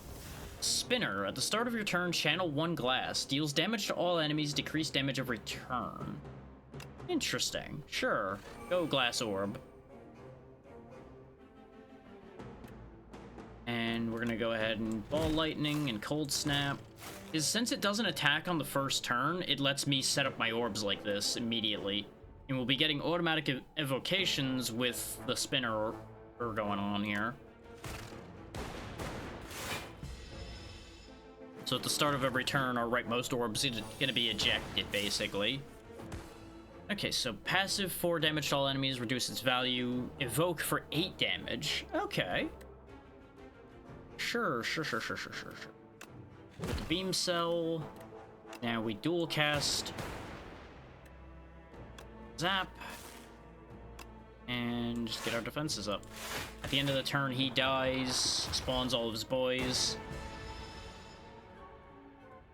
Problem is, they're gonna get their turn, so the timing could have been better there. Skim. Actually, that's perfect. Is first we Tesla Coil. Hit the big strong one in the back there. Then we Tempest. That'll Tempest for 2, which will hit all of them for 6 and then trigger that. That didn't quite work according to plan. I did bad math. But we still blocked it all. And only one of them lived. So it still kind of worked the way I wanted it to. They were supposed to die that turn was where the bad math came in. Akabeko. At the start of your turn of each combat, gain 8 vigor. Your next attack deals additional damage, so it'll be 8 free damage on my first attack. Speed Potion gives you 5 dexterity for 1 turn, but you lose 5 dexterity the turn after, which is kind of horrendous. I might throw that away. Let's see. Refract for 3. Deal 9 damage twice, channel 2 glass. Shadow Shield. Gain 11 block for 2 and channel 1 dark. And Compact. Costs 1, gain 6 block, transform all your status cards in your hand into fuel. Fuel is 0 cost, gain 1 energy, draw 1 card, exhaust. Actually, I'm going to take that, because a bunch of enemies in this game love to give you status cards. So if we can get rid of them and convert them into something useful, that's actually huge. You're just buffing, so I'll just Tempest. Because that gets me a full set of orbs immediately. And saves the boosted damage for this turn. Where we can hit you with Cold Snap. I'm gonna take a risk. Skim. White noise. Machine learning. At the start of your turn, draw an additional card. I think was machine learning? Yeah, no, I think machine learning always was card draw. I thought for a moment machine learning was the one that I was talking about that gave me random powers, but I think that has a different similar name. And we'll just defend up here. We'll only take 2. And he's already nearly dead. With me having basically done nothing. This is why I love Defect. Defect is just really goofy. Fortifier, triple your block. Sure. Shatter, deal 11 damage to all enemies, evoke all of your orbs. Yup, that's what I want. And you know what? We're gonna go fight the other elite. I don't need a shop. Shops are for other people that have money. So let's see, beam cell. Based on this hand right now, I'm gonna skim and hope for the best. That's a shame. That is nothing but a shame. Tell you what, 1 defend, then we fortify so we don't have to worry about taking damage, and then we get a ball lightning out with boosted damage. This way we at least have 2 orbs down.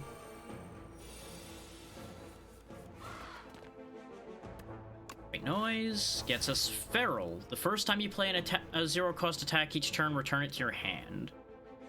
That's great, except I don't have a claw build. Feral is disgusting with a claw build, because you could just keep doing double claw every turn, even if you don't have any other claw cards yet. So it is very silly. But let's go ahead and put down Thunder. And then Shatter will allow us to do wild damage here. Under the circumstances, though... Let's see, that'll be 16 between the two of them, 12 from the Thunder. It's not going to be enough. If I do Gigantification, that'll do 33. That will kill.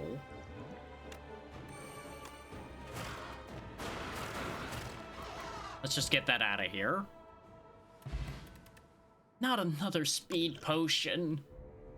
Ooh, Toxic Egg, though. Whenever you add a skill into your deck, upgrade it immediately. So we got Rocket Punch. 2 cost, deal 13 damage, draw 1 card. When a status card is created, reduce this card's cost to 0 this turn. Not fixed, 0 cost, gain 3 focus this turn. We saw that before. Lightning Rod. Gain 3 block for 1. At the start of the next 2 turns, channel 1 lightning. Yes, please. Not only is it a block card, but it also gives me more lightning. Oh boy, we got the Crossbow Raider, the Assassin Raider, and the Brute Raider this time. The Raiders seem to have a few random Raider types they can be, because I saw the Brute Raider before, but I don't remember the 2 in front of it.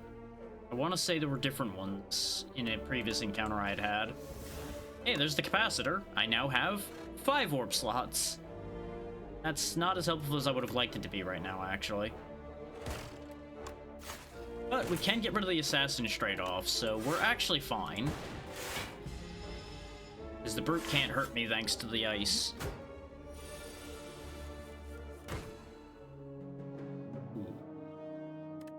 Actually, we're basically golden here. Lightning Rod. Shatter. Strike. We have 5 empty slots, but he's basically running on empty himself, so this is basically done. Tap for another lightning, and goodbye. You can tell that Defect is a setup I'm very familiar with. Based on A, how quickly this is going, and B, how much better this is going. So let's see, we got Boost Away, gain 9 block for 0, add 1 daze to your discard. No, thank you. Go for the Eyes, deal 3 damage for 0. If the enemy intends to attack, apply 1 weak. And all for 1. Deal 10 damage for 2, put all 0-cost cards from your discard pile into your hand. It's very good, again, for that claw setup. All we'd get out of it is Tesla Coil and Beam Cell and White Noise. Actually, White Noise is exhaust, so we wouldn't get that back. It wouldn't be terrible, but it's 2 costs, so I'm not super into that. I actually would rather go for the Eyes. Considering the fight we're going into, I think I will heal instead of smithing, just to be on the safe side. This fight has a lot of health between the three of them. And especially if you give me a hand like this at the start game. Doesn't really help. So skim. Lightning Rod is a good choice here. And let's get a Cold Snap out. It's like coil even though I don't have much lightning. Yeah, we already have one of the followers, so that helps. Part of the reason why I keep thinking about not fighting the followers is I'm terrified that it's just gonna bring them back. That would be very annoying. Got a lot of damage coming our way. Based on the way I'm gonna end up probably not drawing blocks too often, we're actually gonna go ahead and dexterity up this turn. It's gonna be dexterity down next turn is the problem, but we'll work around that as we get to that.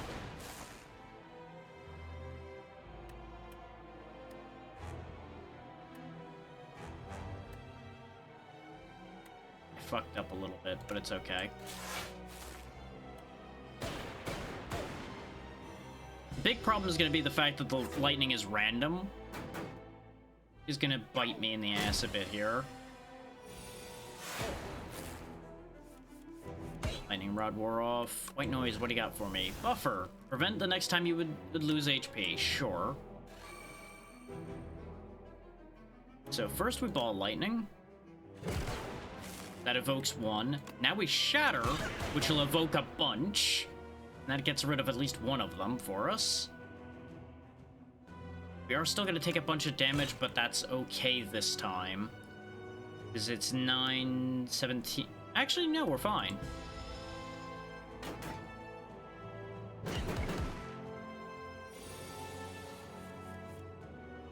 I forgot about the ship's wheel again. I don't have any orbs right now.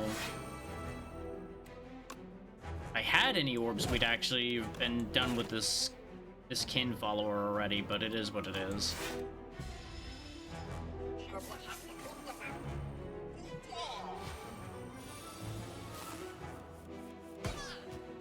There we go. All their followers are dead. Get all my orbs back up again. And we'll go ahead and compact. We'll take 2, but that's fine.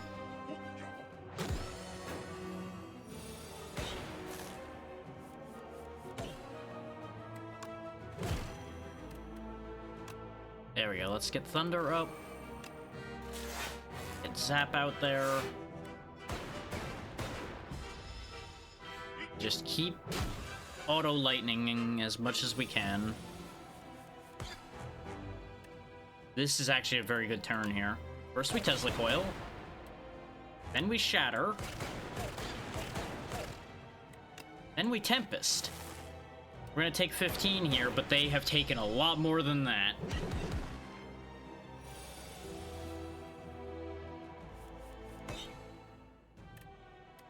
Skim for different moves here.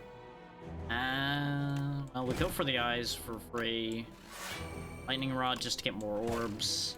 Just hit him. We've got this in the bag.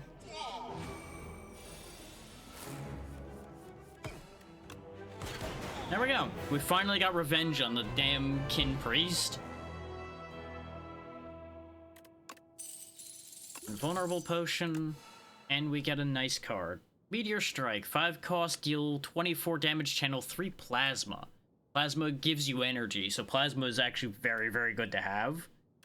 Rainbow O+, cost 2, evokes 1 of each of Lightning, Frost, and Dark, as we talked about before, and Multicast, evoke your rightmost orb X plus 1 times. X, as usual, being how much you spend on it, so you could evoke an orb like 4 times. But based on what I had talked about before, I'm taking Rainbow. And look, we're finally in Act 2. It only took an hour and a half of getting slapped around with new characters for us to get here. Considering we have a bunch of money on hand, we do want to go to one of these shops. And I'm thinking it's gonna be this one, so we're gonna do something like this. We'll decide from there where we're going. First, we have a visit to make. The puppet has arrived. Can you check on Father? I'm too tired. So we can get Pale's Flesh, gain an additional energy at the start of your third turn and every turn after that. Pale's Claw, enchant all defends with Goopy. This card gains exhaust when played, permanently increase this card's block by 1. So that's actually pretty good. And Pale's Legion, doubles block gained from a card, then goes to sleep for 2 turns. Considering the setup I'm working with here, I'm gonna take Pale's Flesh, because we don't win fast right now. So having extra energy for longer fights is actually gonna be huge. We have the Tunneler, 87 hit points, 13 attack coming out right now. Beam Cell, let's just go ahead and Rainbow immediately. Now, Dark Orbs. At the end of every turn, passively increase this orb's attack by 6. When it's evoked, it'll deal its damage to the enemy with the lowest HP.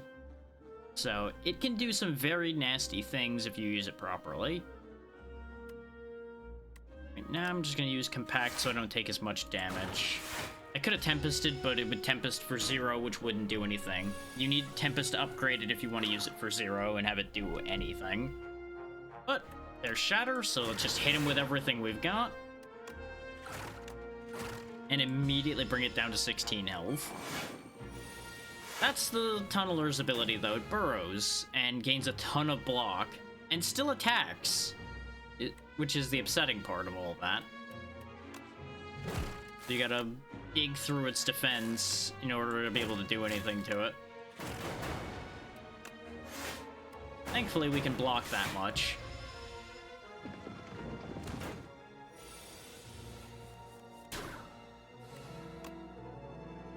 Thunder up. The good news is you'll notice it's stunned this turn. I forget if it... Actually, I should rephrase that. I don't know if it gets stunned because you have hurt it enough to break the guard, or if it just gets stunned after it does that attack. Because I've broken its guard every time I've seen it so far, so I don't know. Let's see, Uproar. Deals 5 damage twice for 2, and also plays a random attack from your draw pile. Or Momentum Strike. Deal 10 damage for 1, reduce this card's cost to 0. That's nifty. I'm taking Uproar, though, because playing a random attack with this deck could actually be incredible. And we've got the Thieving Hopper. Runs away in 5 turns, and it's going to try to steal one of my cards. It's similar to the Thieves we had in the first game, except it steals cards instead of money. So I hate it a lot more. Go ahead and drink the block potion and in a Tempest. This way I have a full set of orbs straight off. So we can hopefully kill him before he escapes with whatever he's stealing. He's stealing Compact. That's one of the ones I'd be least upset about losing, admittedly, but it's still mine, so drop it. I should have made him vulnerable. If I'd made him vulnerable first, I think he would have just died straight up. Instead, he's down to 1 HP and getting ready to run for his life. Oh no, you take half damage? Shame you're dead. Take our card back, and we get Cool-Headed plus channel 1 Frost for 1 and draw 2 cards, another Tesla Coil, or another Momentum Strike. Let's take the Cool-Headed because card draw will be big. Once we start getting some Plasma Orbs, we are going to be so back.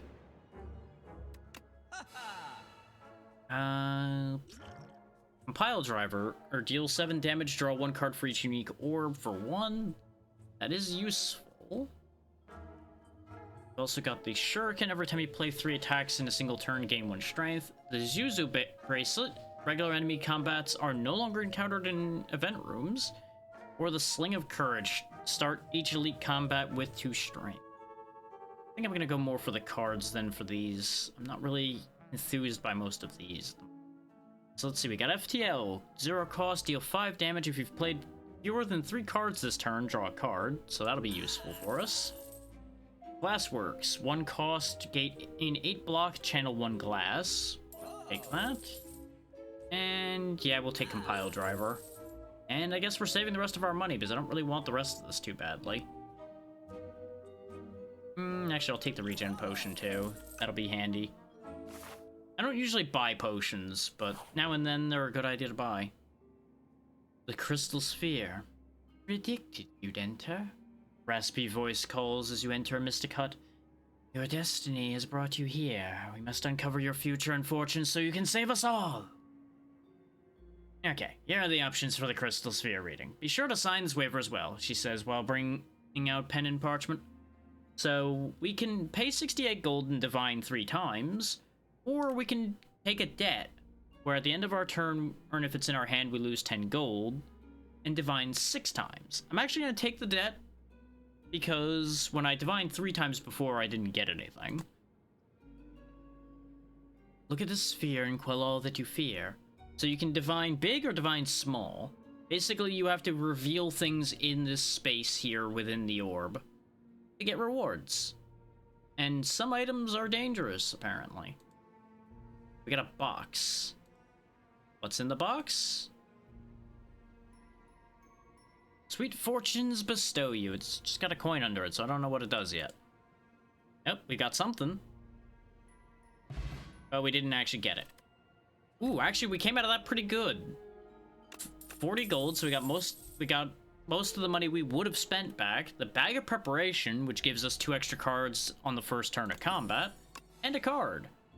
Defragment, gain 1 focus for 1. Trash to treasure. Whenever you create a status card, channel 1 random orb for 1, or a rainbow. We don't really create status cards unless we end up with status cards and use them for fuel at the moment, though. That's the one downside to going for trash to treasure. I'm thinking, actually, I take defragment, because that'll help us in the future. Just gotta get rid of that debt as soon as possible. Spirit Crafter. Above, a cocoon is shaking and wriggling, about to burst forth. It stops wriggling. The cocoon ignites. What's going on? In a flash of light and flame, a spirit crafter rushes into you, threatening to merge with your being to become complete. We can let it in, heal for 25, and add Metamorphosis to our deck, or reject it, lose 9 health, and remove a card. So hey, how about that curse we just got? I can't remove that. Oh no, I can. It's up here at the top. There we go. That's gone. The spirit crafter is easily stopped by your will. However, it repeatedly flies into you, desperate for a host. Its strength runs out and dissolves with a poof. A fleeting spirit. So hey, we got rid of that curse before it even cost us any money. Sometimes things just work out. Tea Master. You stumble into a dimly lit shack and find yourself immersed in a very peaceful space containing an obsessive variety of tea. The man inside gestures to a selection of teas, each neatly labeled with a premium price. So we can pay 50 for the bone tea, and at the start of the next combat, upgrade your starting hand. Pay 150 for the ember tea, and start the next 5 combats with extra strength. Or if you take the tea of discourtesy and don't pay at all, at the start of the next combat, shuffle 2 dazed into your draw pile. He probably hits me over the head with the teapot. Let's just pay 50 and get the upgraded starting hand. The tea master acknowledges your request and begins. 1. Water from a charcoal-filled carafe is ladled into a kettle. 2. The kettle is heated using a gentle violet flame. 3. A scoop of tea goes into the kettle before it boils. 4. Off the heat and a series of rhythmic claps track the time. 5. The kettle is hoisted high and precisely poured into a tiny cup. Tea served. Okay. We can get 2 elite fights over there on the left, so let's go that way. We can upgrade a card as well. Upward gets 2 more damage. FTL, it just needs 4 or fewer cards. I think I'm going to take Defragment's upgrade, though, because it gives 2 focus for 1 and becomes much better. Kunai. Every time you play 3 attacks in a single turn, gain 1 dexterity. Not impressive particularly, but it'll be useful potentially. And now we are up against the Entomancer. The Entomancer, rather. got bees. And he's doing 21 damage immediately. So that's lovely. Play upgraded Zap, which is free to use. Is thanks to our upgraded starting hand, we've got a good setup here. And I'm going to go ahead and use that regen potion immediately. That's why I didn't heal, is so that I can use the regen potion to gain health for free. Go ahead and hit him with the Uproar. Get some dazed. But we get a free go for the eyes as well. Problem is, every time he gets hit with an attack, we get a dazed in our deck. Now, thankfully, we can turn that dazed into fuel if the card happens to show up right for it. We still haven't done anything about that 21 damage heading our way either. So let's play Glasswork and then use Tempest for free. Okay, now he's only doing 14.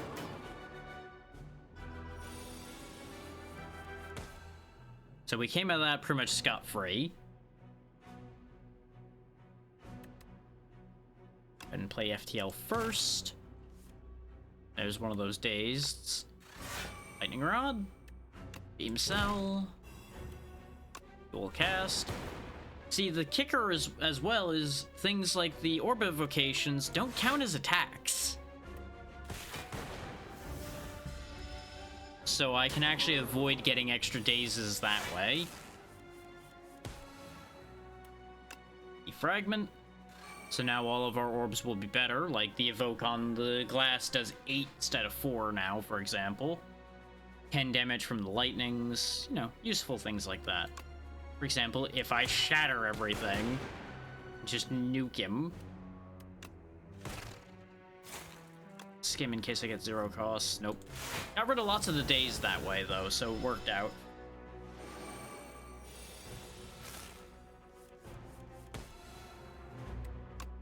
Strike. Compact, get fuel. And Tesla Coil to end the fight.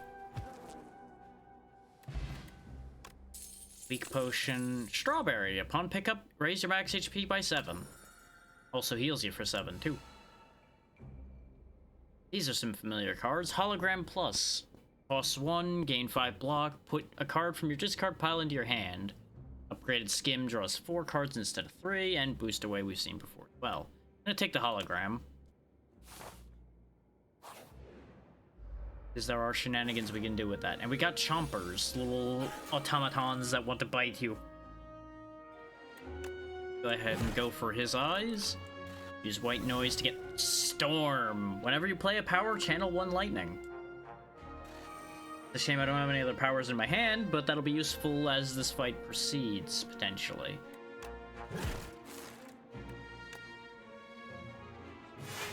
Block a bit. Tempest for 2. I know it's only for 1 because this isn't the upgraded Tempest anymore. Right, that's fine.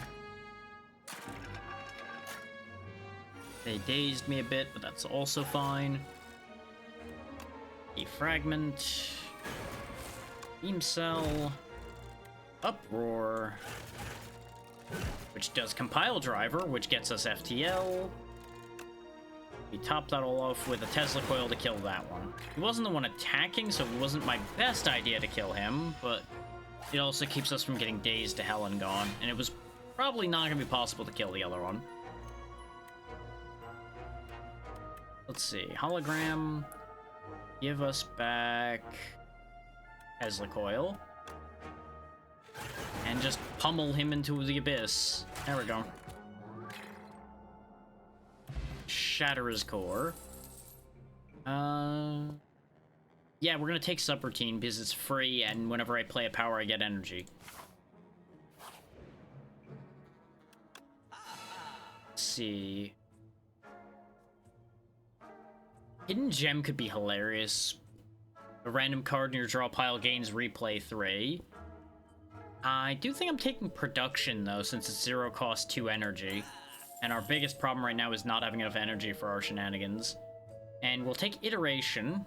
First time you draw a status card each turn, draw 2 additional cards.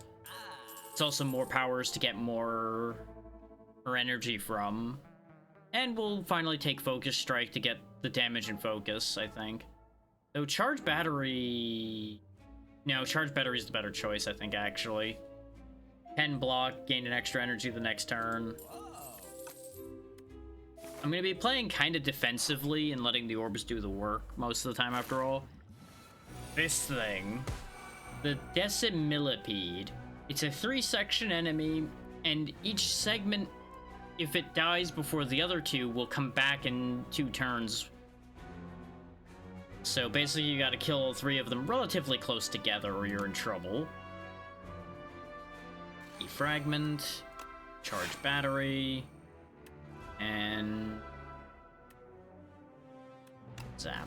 I was debating between zap and thunder. Compile driver really wasn't a choice right now with only 1 orb. And no energy to use the orbs. If I did, it'd go for it. Okay, so first, subroutine. Then we white noise for another power. Capacitor gives us an energy that we cannot really use, admittedly.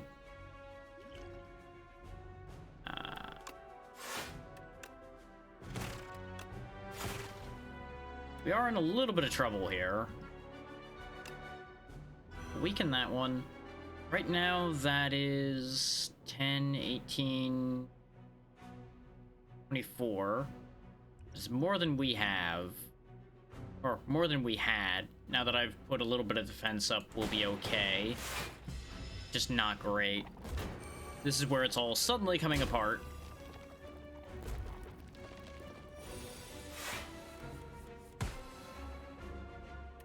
Okay, first we EFTL, and we go for the eyes to weaken that one. Glass works for some block. We have 24 now, so we should be safe. Go ahead and rainbow up. And I'm purposely keeping that front one alive so we can have the other ones be weaker.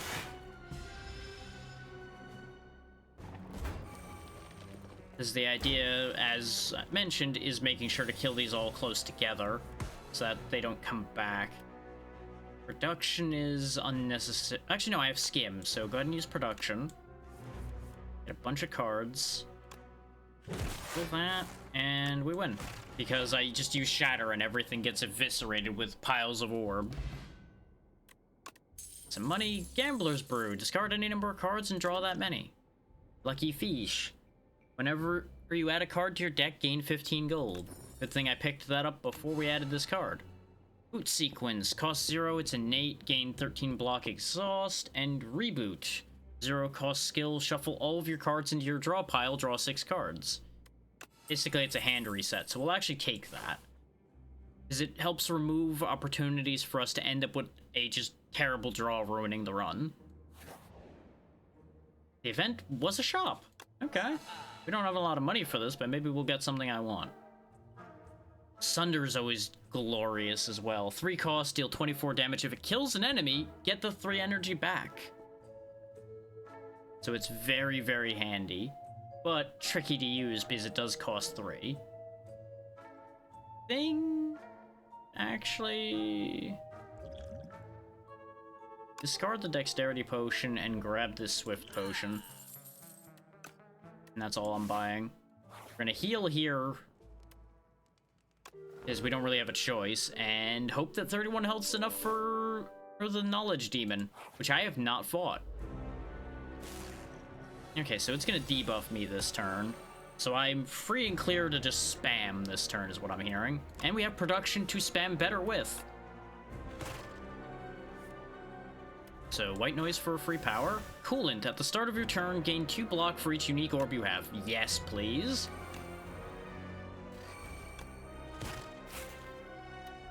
Let's go ahead and compile driver for 2 cards first.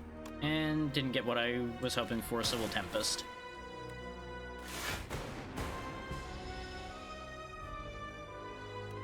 Ooh, interesting. Choose a card. Disintegration at the end of your turn takes 6 damage, or Mind Rot. Draw 1 fewer card each turn. We're gonna go ahead and take the Mind Rot, because I assume it has to be in our hand. Oh no, it's just a debuff. Okay, so I'm just drawing 1 less card all the time. It was presented as a card, so I thought I was getting around that a bit. Answer was no, I'm not. A rainbow, so all of my orbs evoke. Ball lightning, so another orb evokes.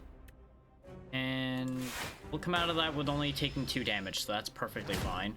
We've already taken almost 100 health off of this thing, so I'm not too concerned yet.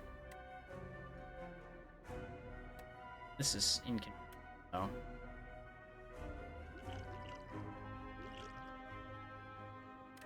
It'll be okay, I think, though. First we shatter. Then we get fresh orbs onto the field. Oh, there's iteration. We do have 40 block now, so yeah, go ahead and put iteration out, which gives us an energy back anyway.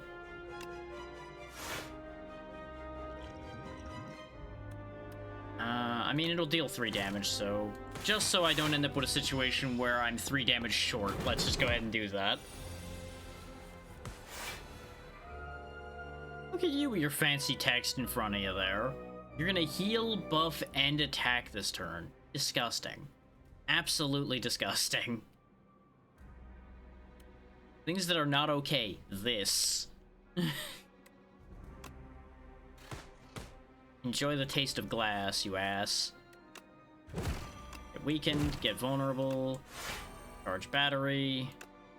Block. You got all wiggly. We got lots of energy this turn, so we can actually play our whole hand. Let's uproar first and see what it ends up picking. Just a strike, okay. Let's play out the whole hand then. He's gonna debuff us with something. Let's see, Disintegration or Sloth. You can't play more than 3 cards a turn. I'm gonna go ahead and take the Disintegration out of that trade, because I do not want to be limited as to how many cards I can play, or I will be ruined by that. Yeah, shuffle all your cards includes the hand, from what I remember about reboot. So use hologram first. First to get the block, then we'll reboot. There's production, very good. Let's skim for some more cards as well. Rainbow.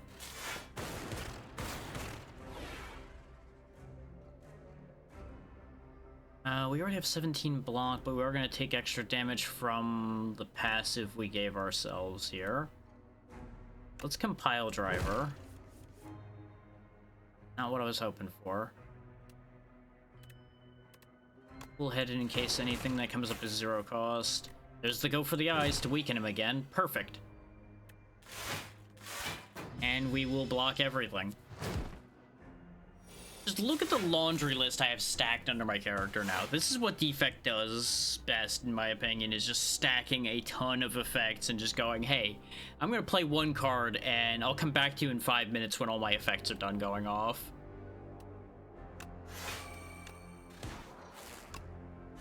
It's like playing a game of Magic the Gathering. Just wait for the long chain of things to finish happening.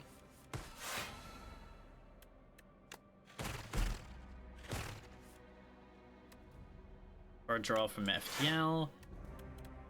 Is this to pull Shatter back?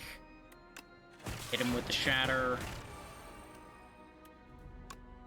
This glass works to get our defenses up. And he's already down below 60, so we are just chewing. Go ahead and elbow drop on you. We'll cast the glass. Just keep right on going. 1 less energy or take even more damage per turn. We'll take the even more damage per turn, because he's almost dead.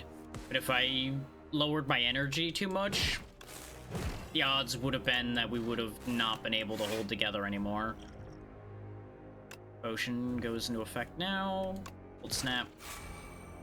We are still in a very bad position here, actually, I've just realized. He's doing 21 that I did not account for. That's a total of 36. which is exactly what we're blocking for right now. So I need the Gambler's Brew and hope something good happens. I fucked up. So close, but so far. We do have 4 more defense coming in from our orb, though, so I think we're okay? Yeah, we're gonna live with 4. Whew! Get elbow dropped. There we go, we've burned the Knowledge Demon down. Got a fresh Fortifier, and we could get Spinner, which we've seen before. Super Critical, which gives 6 energy and exhausts.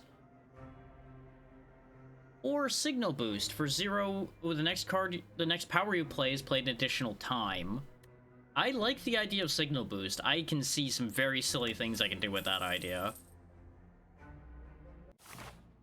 Great success. Act 3 Glory. This is the act I died in on my best run when I was playing before.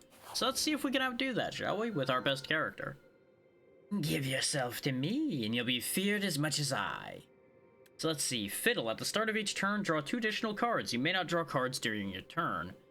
That's good and terrible at the same time. Jeweled Mask. At the start of combat, put a random power from your draw pile into your hand. It's free to play. That's what we're taking. Or Distinguished Cape. Lose 9 max HP, add 3 apparitions to your deck. Nah, Jeweled Mask. Is playing a power for free will scale us so much faster. But it does mean whichever power gets chosen isn't one I can Signal Boost, which is one downside. You know, I'm gonna do a thing for fun. I'm gonna do a thing for fun here.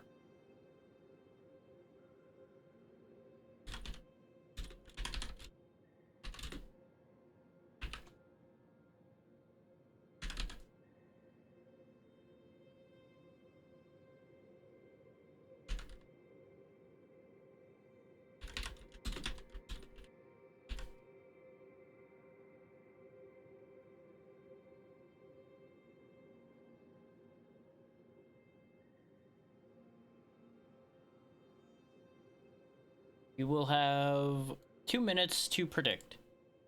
There you go. Will we pass Act 3? Yes or no regret will ensue.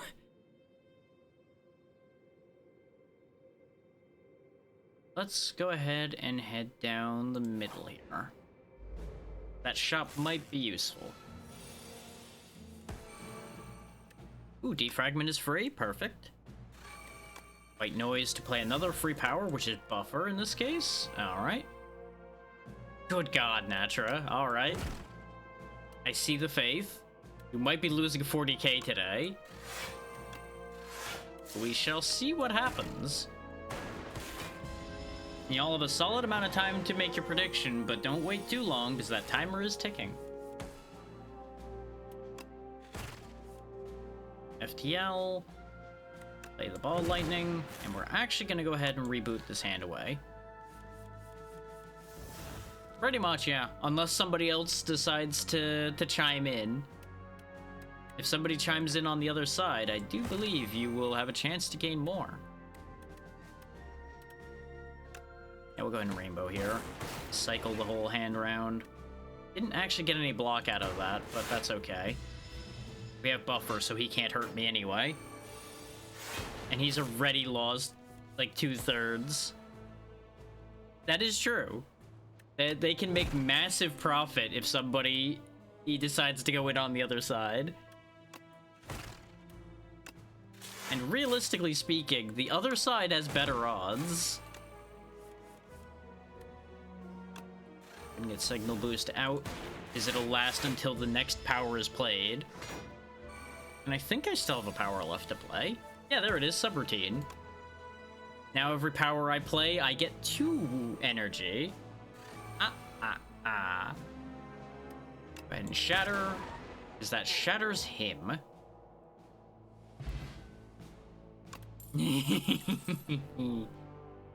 Let's see. Synchronize. Gain 2 focus this turn for each unique orb you have for 1. Now I'm taking another White Noise. Give me random powers.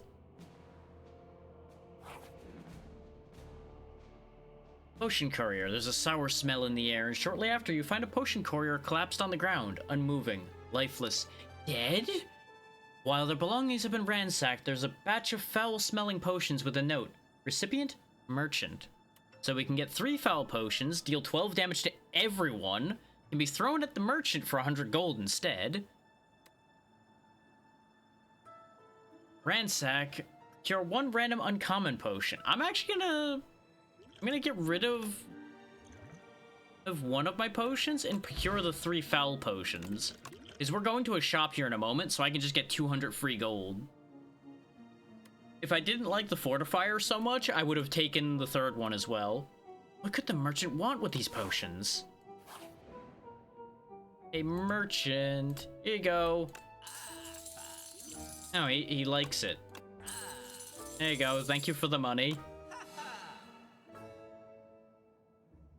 Chaos. Channel 2 random orbs. Yes, please. I love playing that one.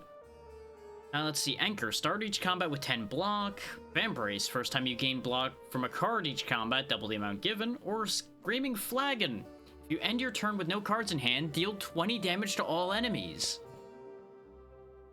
But let's be real here. I'm taking Mayhem. At the start of your turn, play the top card of your draw pile every turn. Because remember what I said about making this an idle game? Yeah, you can also just have the deck play itself.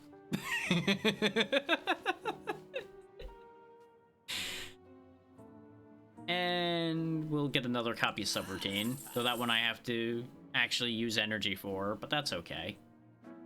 We could get our vulnerable potion back too. Sure, we'll take that and the explosive ampule. And it all worked out. So let's see, hungry for mushrooms. How long has it been since you ate? Wait, what's that fantastic smell? Following the scent, you reach a cozy campground with all manner of tasty mushrooms being cooked. You don't consider the safety of eating these mushrooms because you're so hungry. So hungry you don't notice the dead adventurer. Welp. Poison shrooms, yeah! So let's see, Big Mushroom. Draw 2 fewer cards at the start of each combat, raise your max HP by 20. Fragrant Mushroom, lose 15 HP, upgrade 3 random cards. That's actually a tough one. I think I'm actually going to take the 15 damage, because 2 fewer cards on the first round... Actually, the 2 fewer cards is mitigated by my Bag of Preparation. So we could just get 20 HP for free.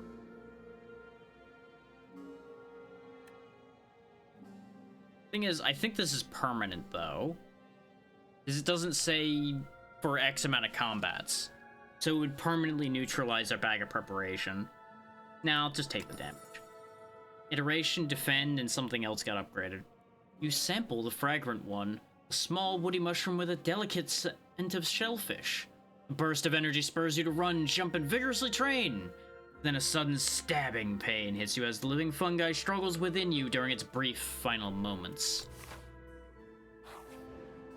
I ate something that tried to eat me back. We got a living shield and a turret operator. Alright. Mayhem played for free.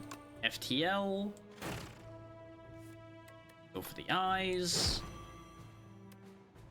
Don't have enough lightning out for Tesla Coil yet, but let's get Subroutine down, Zap, then Tesla Coil.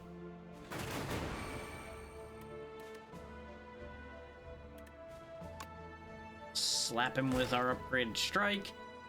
We are in a bad spot in terms of defense, but we didn't have any defensive cards, so I really had no choices there. Ow, ow, ow, ow, ow, ow. Chaos is played for free. Nice. White Noise. Go ahead and get Subroutine number 2 down before I use Echo Form. Echo Form, the first card you play each turn is played an additional time. Now there's a catch to this, though. Since our top card is played every turn at the start of the turn, it's actually going to play that card twice now.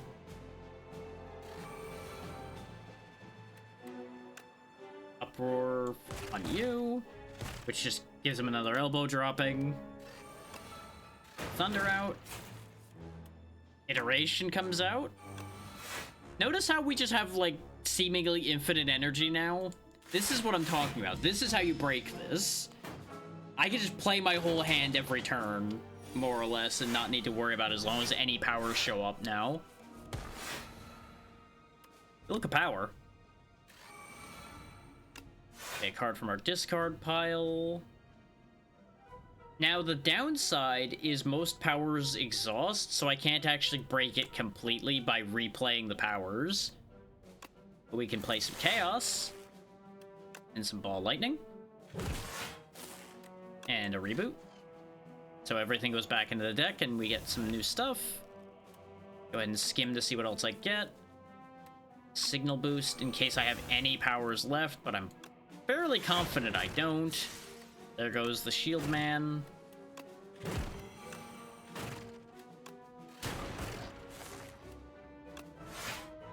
Yeah, you know, just a ton of damage and a casual 66 block this turn. Nothing to worry about here. We already have the Explosive Ampule. Sweeping Beam's the only one I think we haven't seen yet. Deal 6 damage to all enemies for 1 and draw 1 card. I'm actually gonna skip this set. I don't want any of those.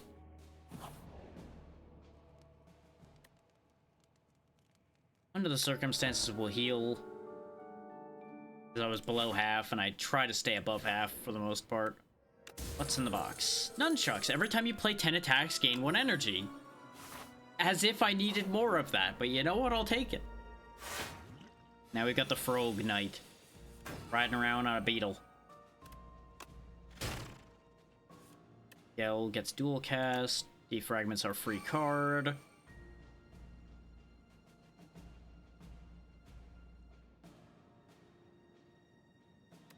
Definitely Thunder.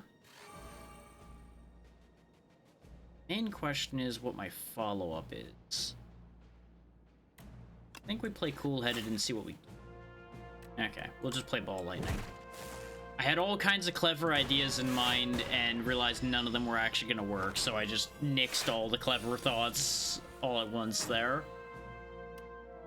Signal Boost. Reduction. Chaos. We don't have the card draw to make production in that situation particularly useful, is the only unfortunate thing. But yeah, this is a Plasma Orb, by the way. Passively, it generates 1 energy. If you evoke it, it gives you 2 energy. They're not affected by focus, because that would be broken as hell. If you could just increase the amount that they give you all the time. I don't actually want to double iteration, so let's see what we get from White... No, wait. Oh my. We got Hailstorm. At the end of your turn, if you have Frost, deal 6 damage to all enemies. What if we had 2 of those? Now, we do 12 damage every time and we have Frost at the end of a turn.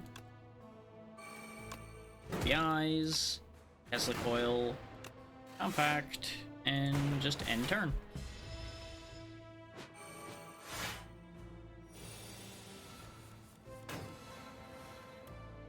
Rod, Cold Snap, Uproar, which got Beam Cell, which made him vulnerable. Okay. Let's channel a Fresh Glass, which will break the one that was getting lowered.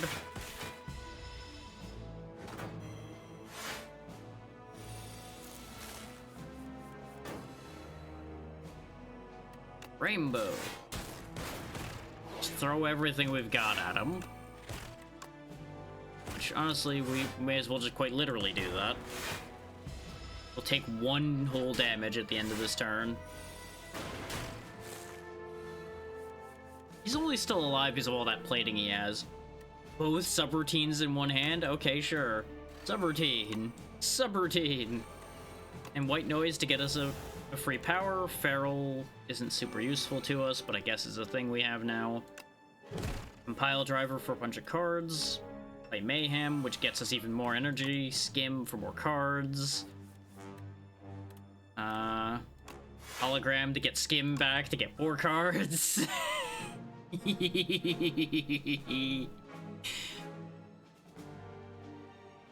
This is just complete BM at this point. He is basically dead, and I'm just fucking around in front of him the whole time.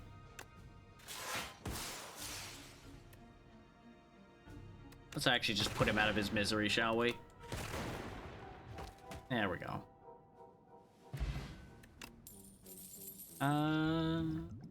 Actually, I'll get rid of the vulnerable potion for the clarity extract. Synthesis. Attack, deal 12 for 2. Next power you play costs 0. If that didn't cost 2, I'd be down for that. I'm gonna take Chill. Channel 1 Frost for each enemy. Because this game does seem to like to throw big groups of enemies at me. Like this. The Flail Knight, the Spectral Knight, and the Magic Knight. Subroutine for free right off the top. You'll love to see it. So we can play Mayhem for actually just 1 cost. Instead of 2. Charge battery. And glasswork.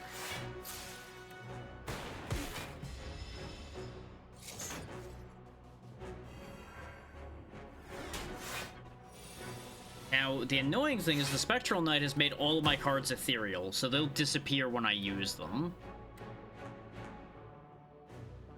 Magic Knight is also very annoying from what I remember from when I've dealt with them before. This means I actually have to be picky about the cards I use, or I lose the cards for this combat. Pile Driver is fairly safe to use here, though. Defragment is also safe to use.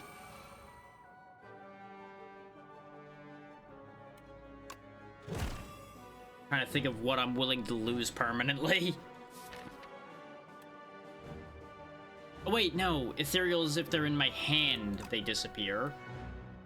That is different from what it used to be. Ethereal used to mean they exhaust when played, from what I remember. I might just be remembering wrong, too. And exhaust, obviously, is they get exhausted. So actually, I should be just playing out this whole damn hand, then. Get it all out of my hand. Get it gone. I almost made a miserable mistake. This is why you double check what the text actually says, rather than just assuming you know what the text said.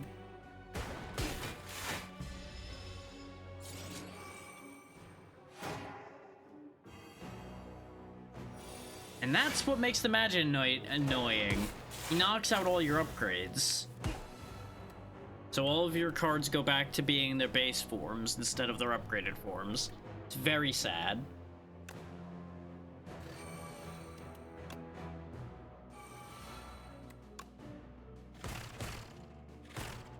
Yell, Chaos, Full Head. All the block in the world, 57 block.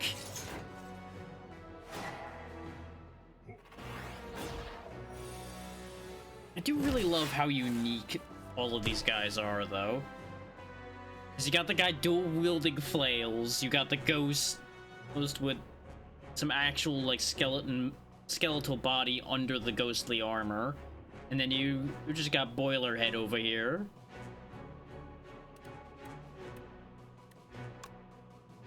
Under. Signal boost. White noise. We get a double buffer. Not really what I was hoping to get, but it's fine. Shuffle everything. Go for his eyes to take him out. Now my cards are no longer ethereal. Left his leg behind. Oh no. Yeah, basically, my thought process with this fight is always leave Flail Knight for last, because they do solid damage, but they don't have any serious negative effects that they're putting on you and being annoying.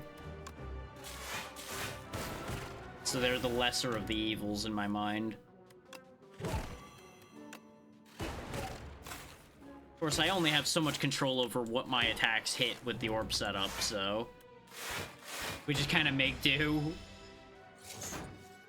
Flail Knight also has the most health, I think. I don't remember how much the Spectral Knight had already. That just goes to show how much of an impact they had on me. Go ahead and shatter. Now our upgrades come back. There's the one I want. Creative AI. At the start of your turn, add a random power to your hand. That's what makes this engine work. I need that at power. Is then I can just keep making more powers to keep making more energy. You see the loop. It just breaks everything.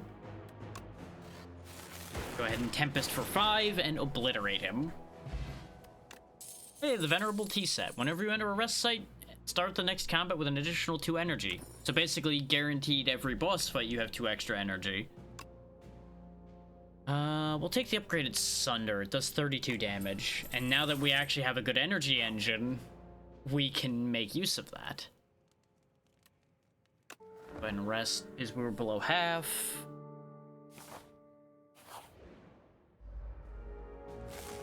Scrolls of Biting. The scrolls full of teeth. Signal boost. Oh, I had both subroutines in my hand, I just realized. Well, that means we have 3 subroutines then. So you know how I said I had infinite energy? Yeah, I have infinite energy. I have 10 out of 3 now already on turn 1. It's a shame I don't really have much to use it for right now. Killed one of them, though. Whenever a Scroll of Biting deals unblocked damage to you, you lose 2 max HP. That's why you gotta be careful with those guys, but I had nothing to deal with them with, so it just was what it was. And unfortunately, our shenanigans are nowhere near as effective this turn. Because we didn't draw any powers.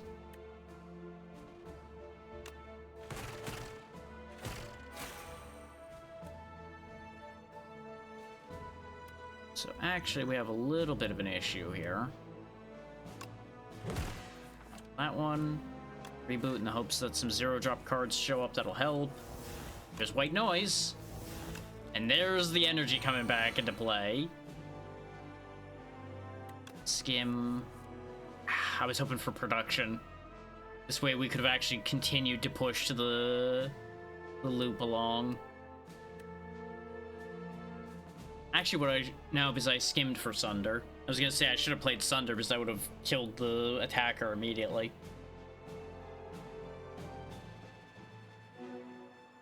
So let's see, Ball Lightning on you. We zap.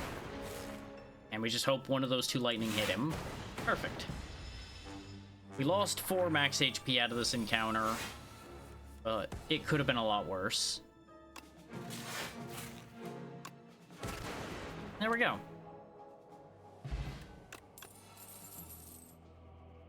I'll let that be a lesson that this setup isn't all powerful, because if you goof around too much with it, it can backfire. But it's fun.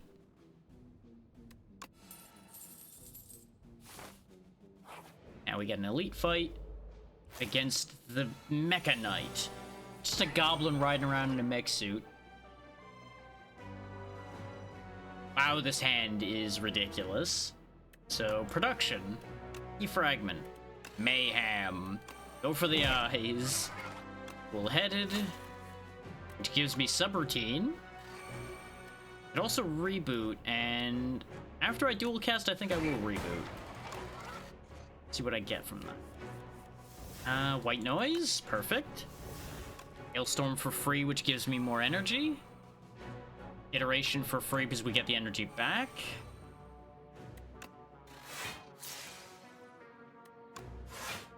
And we'll actually block here because he's about to swing hard. Oh, he just runs at you. That's great. Okay, our other White Noise, which gets us creative AI. Perfect. It's the only acceptable AI in this world.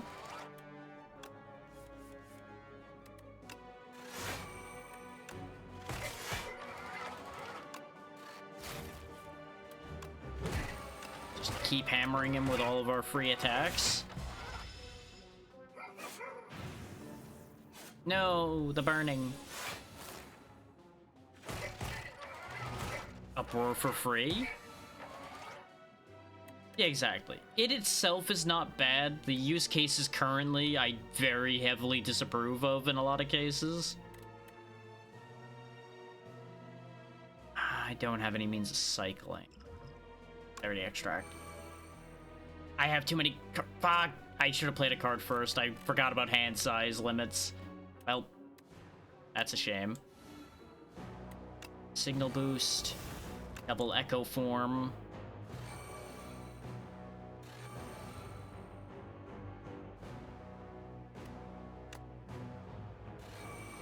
I don't really have a comment on the learning material because I've not really interacted with any of that too much. We're gonna take a bunch of damage from the burns, but the block will take care of that.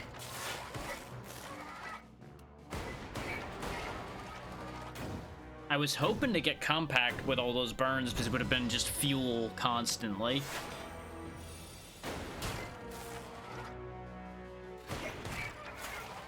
Actually, no, you mean the fact that it's being taught on things it shouldn't be. That's what you mean. That I agree with. Sorry, I'm much more focused on what I'm doing here than on exactly what that sentence meant.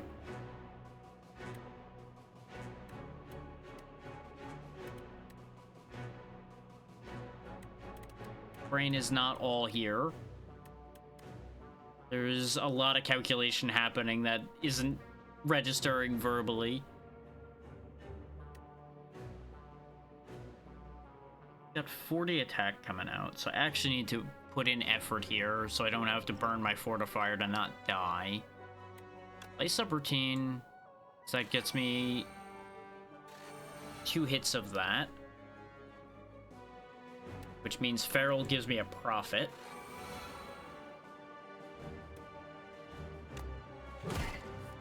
Working on it.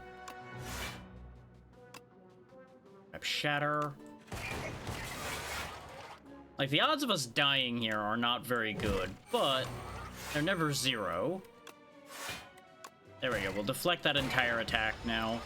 And I've got 2 full rows of effects going.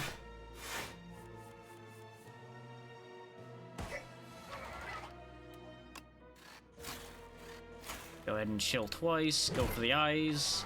Go for the eyes again. Which activates the nunchuck. We go for chaos now. Cold snap. Elbow drop. That. And he auto dies. There you go. And he flies away, leaving his body behind. Ooh, happy flower. Every 3 turns, gain in 1 energy. Just get a happy little flower. Let's grab another reboot. Heal up, and now it's time for the boss. Whatever the hell that is. The test subject, C-C8. So it's got, whenever you play a skill, gain 2 strength, and whenever the test subject would be defeated, it instead revives even stronger. Great. Great, I love that for me. And for him. It's also going to get really strong because we recklessly play a lot of skills. So I have to be a bit more careful about my skill usage. Powers, however, don't count. So I can play as many powers as I want. And attacks.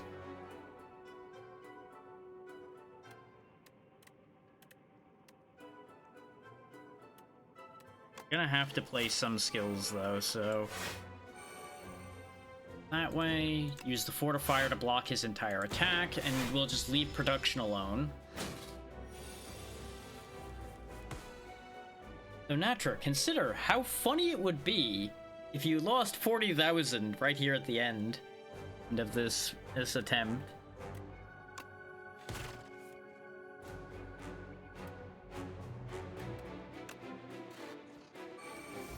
Get another copy of Iteration.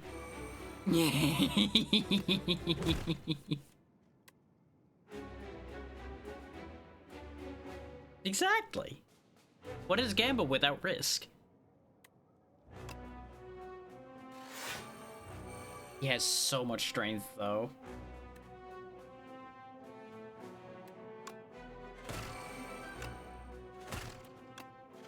Pretty much. So we'll take 11 there, that's okay. He does make me vulnerable though, which is awful. Oh, hello, 42 damage attack. How about you don't do that? That's so fair. Honestly, gacha games are a curse upon this world, so you're better off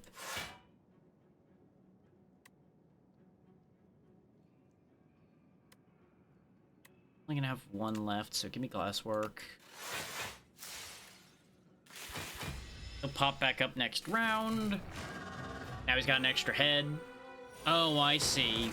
He's gonna go till he has a third head. But I can use skills freely now. Shuffle one wound into your discard pile every time you receive unblocked attack damage. And he's attacking 3 times now. But I can do a funny. Signal boost? Mayhem. So now my first 2 cards are played immediately for free. Go ahead and put that defense up. The reboot to get more cards. Go for the eyes to weaken him. So now he's only doing 21. White noise gets me bulk up. Lose 1 orb slot, gain 2 strength, 2 dexterity. Sure, do it. Then ball lightning. Lightning rod. Shatter. Hologram. Get me ball lightning back. I sure do. Mayhem's what I do best. So Beam, Cell, and Strike just played right off the top of the deck. Hit him with the Tesla Coil.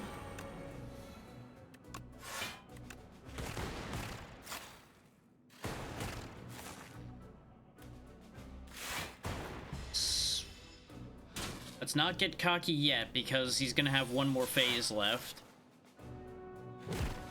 But there goes this phase, at least. Oh god, the freely played reboots, though, are gonna be bad for me. Look at this hand. Look at this mess. Look at what I've done. And 90% of which I can't play because of the fact that I don't have a target. Just end turn. None of that matters.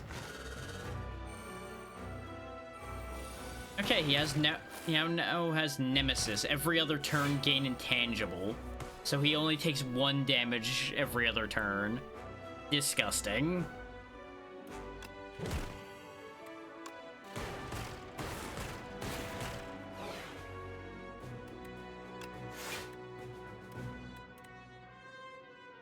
I only have 1 energy left. Let me charge battery back. This way we can block everything he's doing and give ourselves some extra energy for next turn. Channel a bunch of free orbs while he can be harmed. Perfect. Hit him with the Uproar, which ends up hitting him in the eyes. Perfect. Chaos ensues as always. And we managed to block everything he's doing again. He's got some bullshit going on, but we got a lot more. Nice, subroutine played for free.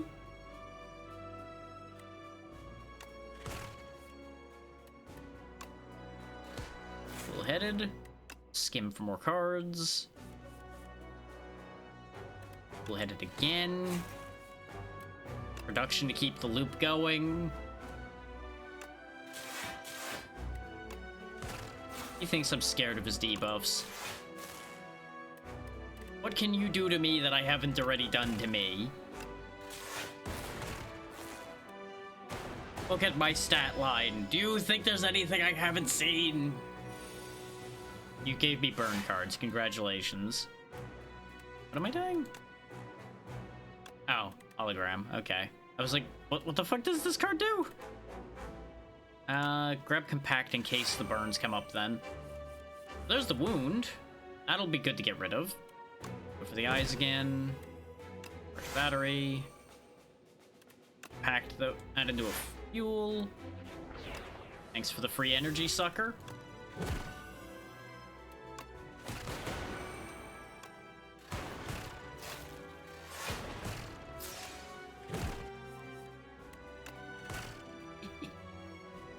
This is so stupid. This is why I love playing Defect.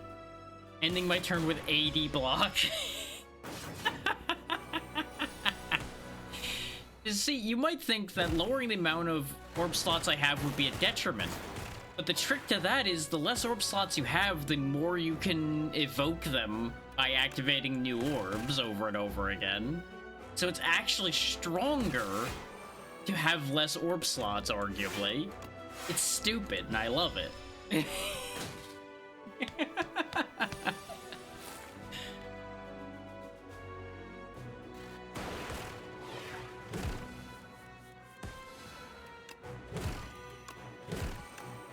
Like, this just turns me into me bullying the monster. Because he's gonna live an extra turn because of intangible, and that's his only hope right now. Is that I do something stupid because I'm gonna have to wait another turn.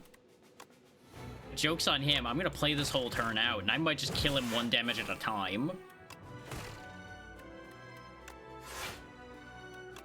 Back production, I need more energy.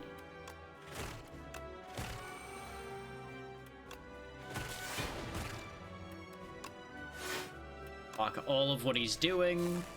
Get some lightning out there again. He's gonna live on 3. Sad. He could have died while invisible, and it would have been so funny.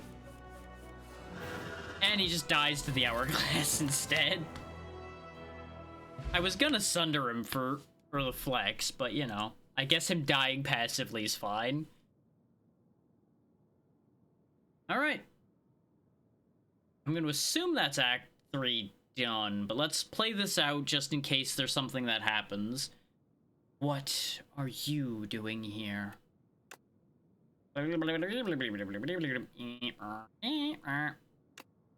Repair you? Make me. Okay.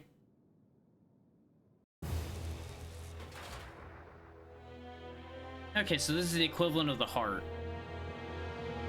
Alright, so ending prediction. Yes is correct. We passed Act 3. I wasn't sure if this went to Act 3 just like Slay the Spire 1 did, or if there was an Act 4 or anything, is why I held for a moment. But of course our first Defect run is a winning run. Of course it is. Defect is my favorite for a reason. Look at all that money going back to Natra. Also, the Architect still stands despite taking... yes, amount of damage. That is a big number. That's all of the players' damage that have hit him up to this point. We got a bonus for having a lot of cards, because the game encourages you to trim your deck. I tend not to, because I make it work regardless. And now we can open a lot of things and unlock a lot of cards. Oribus. Attracted by the now burning spire, Oribus's curiosity was piqued. Light gone, why gone? Safe to enter? Oribus enters.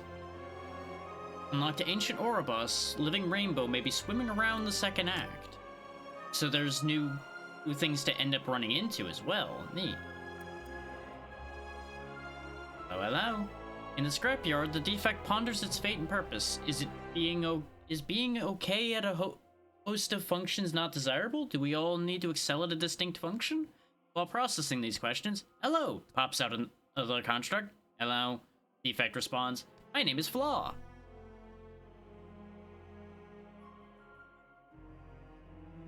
It really does have a lot going on, though really it's mostly them building on top of Slay the Spire 1's framework that was already there, which already had a lot. So it makes sense that this is just so much more. And it has been a while between 1 and 2. Even without them...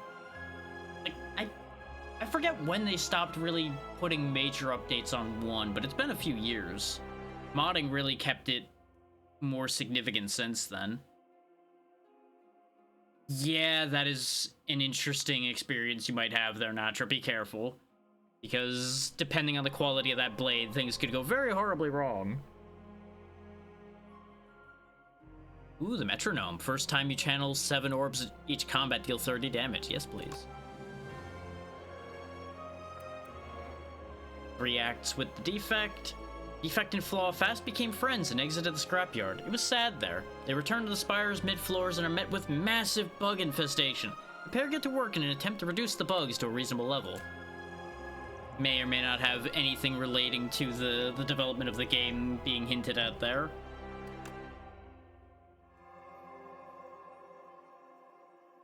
The defect is still curious. It can change ascensions to make runs progressively harder. That's how the difficulty in this works for those that don't know. Just like Spire 1, you can raise ascensions and have a variety of different negative effects happen. Make it harder. Once a source of clean water for all the Spire, the Underdocks fall into disrepair. Aggressive sea creatures emerge from its depths, making a home in the maze-like passages.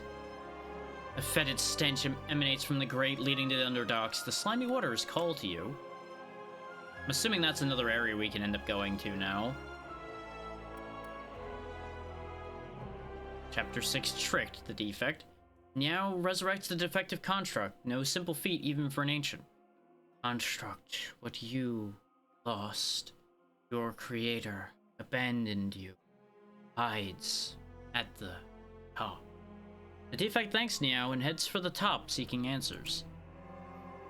We now have Loop, Null, and Consuming Shadow, cards I'm familiar with from the first game for the most part. Now, last but not least, the Daily. A being of immense power exercises mastery of form and space once a day, shifting the very nature of the Spire. We can now play randomized challenges daily, so that's fun.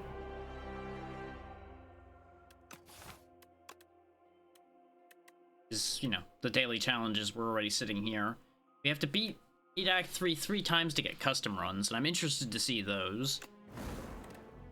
And now we can play with a random character on Ascension 1. But what we're gonna do is we're gonna go back and try to beat at least a run with the other characters before we go up Ascensions.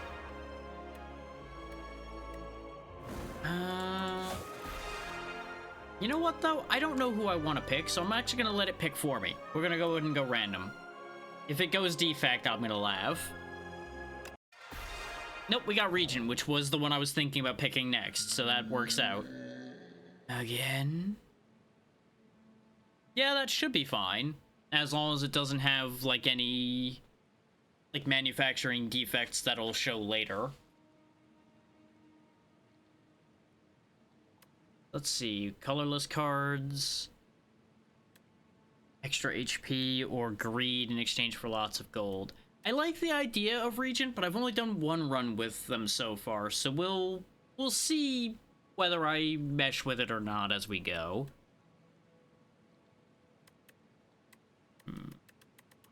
Let's take the extra health because Regent was playing real slow when we had played before. And we got the Underdocks immediately, so we get to see new territory immediately, too. Let's hit a lot of events for fun. Corpse Slugs. Let's see, when an enemy dies, Corpse Slug immediately eats it, becoming stunned and gaining 4 strength. Okay, that's fine.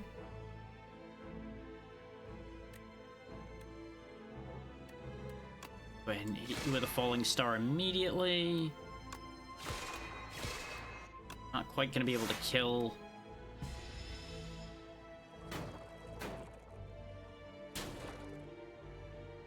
Taking a little bit of damage right off the top is unfortunate, but such is the way of things.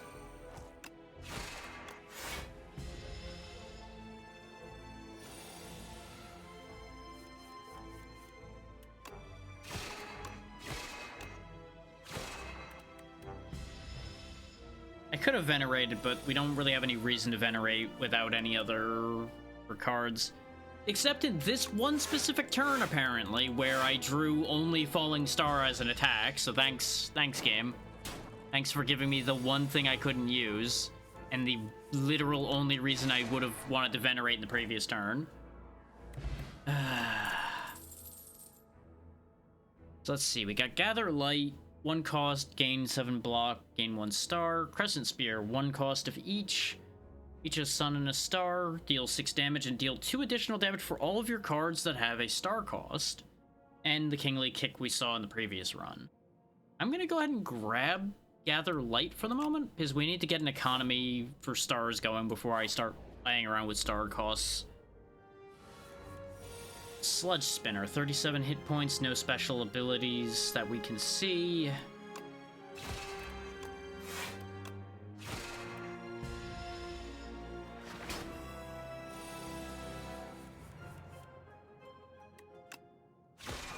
The Falling Star, Gather Light. And that's the other thing, is we're gonna be blocking a lot, so Gather Light's just gonna be just a block but better, which will be very useful actually.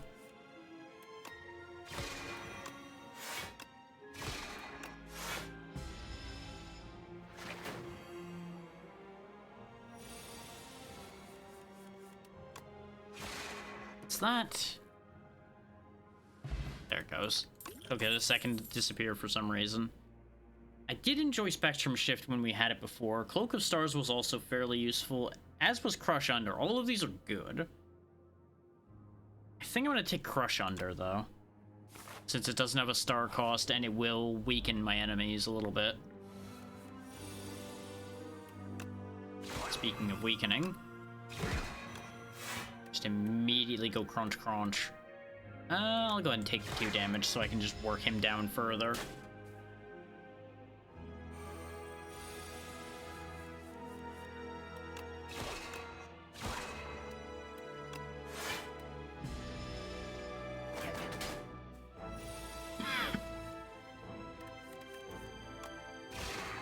Go.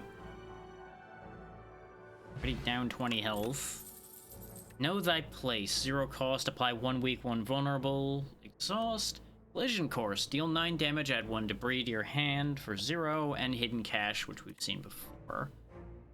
I'm actually gonna grab the Hidden Cache because of what I was talking about before about wanting a star economy. So I can actually use some star cards. There's Solar Strike, which we've used before to good effect. Give me Production. Production's always good. And yeah, we'll go ahead and take that Solar Strike as well. Wouldn't have minded a lot of these other things too, but you know, we don't have enough money. You would think a Regent would have plenty of money, but not so much.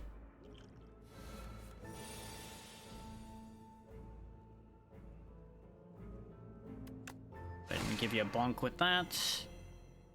This way the vulnerable still lands and just clobber you. Don't need to defend, so we'll venerate for the extra stars to replace the ones we used. Look at him go. Look at this lad with his fisticuffs. It's very unfortunate that I didn't draw any block when he's attacking. Ow.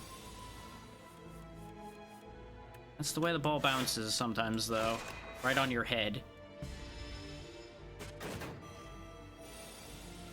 I love this guy's animations, though. I can just picture him just going, put him up the entire time. We could get Rod in War. Based on the amount of block we didn't get, Cloak of Stars would probably be wiser. So we'll take that. I don't know if I'm gonna go for a Forge setup this time anyway. Yeah, exactly. That's been the bane of my existence today, which is classic Slay the Spire. You kind of need to just have, like, way more block than you think you need in your deck, just because the game isn't gonna give it to you when you need it.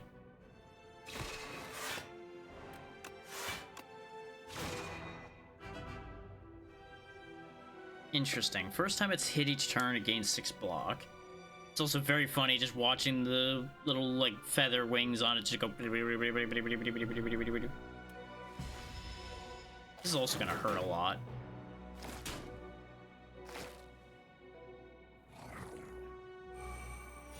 Yeah, there's 2 things you can rely on to betray you at any given time.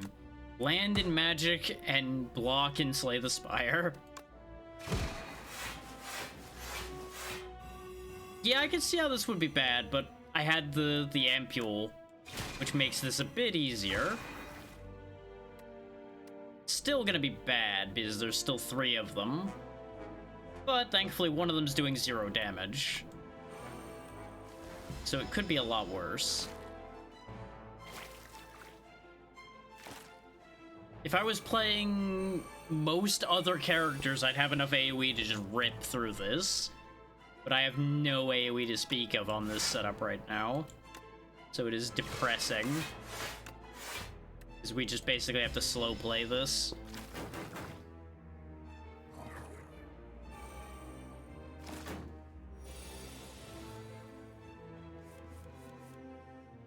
Rush Under is very helpful, though. It keeps showing up exactly when I would like to see it. Which is all the time. There's no point in attacking because all I'll do is break their block and accomplish nothing. On the bright side, tons of stars. Downside, not really anything to use them for right now.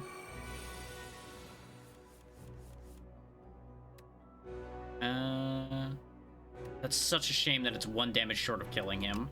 But, kill these two, set him up to die, and there we go. We lost some health, but we could have come through a lot worse.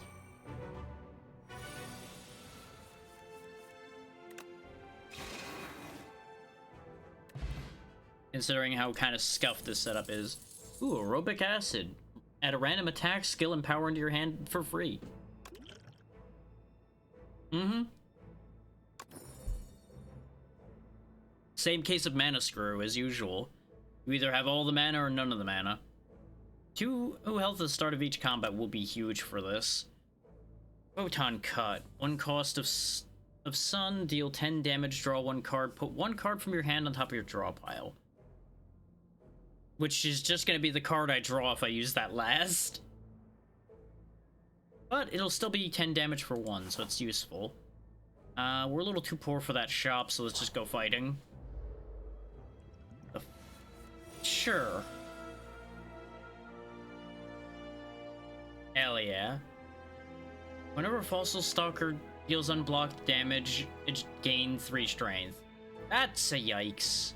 Especially since my hand indicates that it's going to be dealing unblocked damage to me this turn. And then there's nothing I can do about that.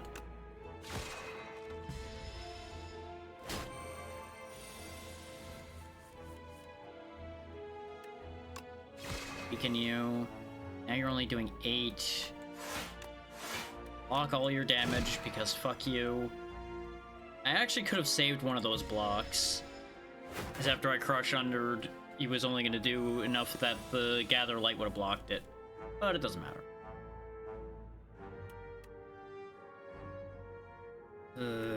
Photon Cut.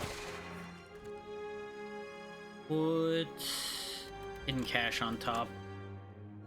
I don't need it. Now I have exactly the block I need. And this is exactly why card draw is important. Because the game will never give you what you want. So you need to be able to force it to give you what you want.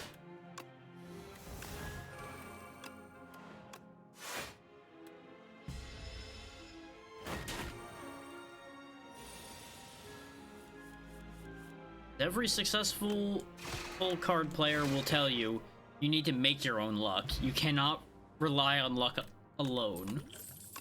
Despite what I do all the time.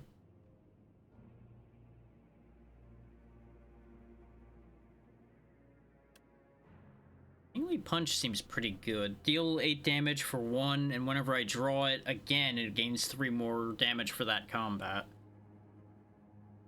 But I like Cosmic Indifference. Yeah, exactly. Luck is always a factor, but you need to be able to tilt the scale in your favor.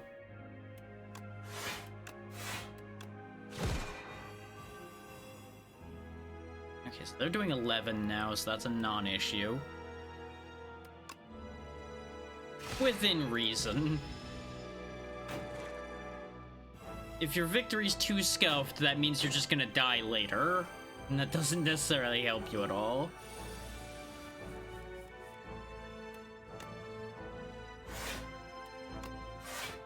Surviving long-term does require a certain amount of efficiency. Yeah. I'm gonna burn the acid here. Kill him. Ooh, Sovereign Blade deals damage to all enemies now. That is very fair. Ooh, this does make the star cost on these things free, too, so that's just 9 free stars. Sure. Hit them both. Now, next turn, we can clean up. And we won't have taken any damage. I mean, that's pretty standard, yeah. If your future self isn't angry at your past self, did you really live life?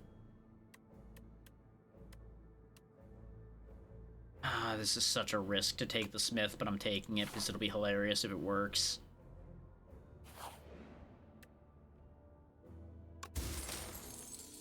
Tuning fork. Every 10 skills give you 7 block.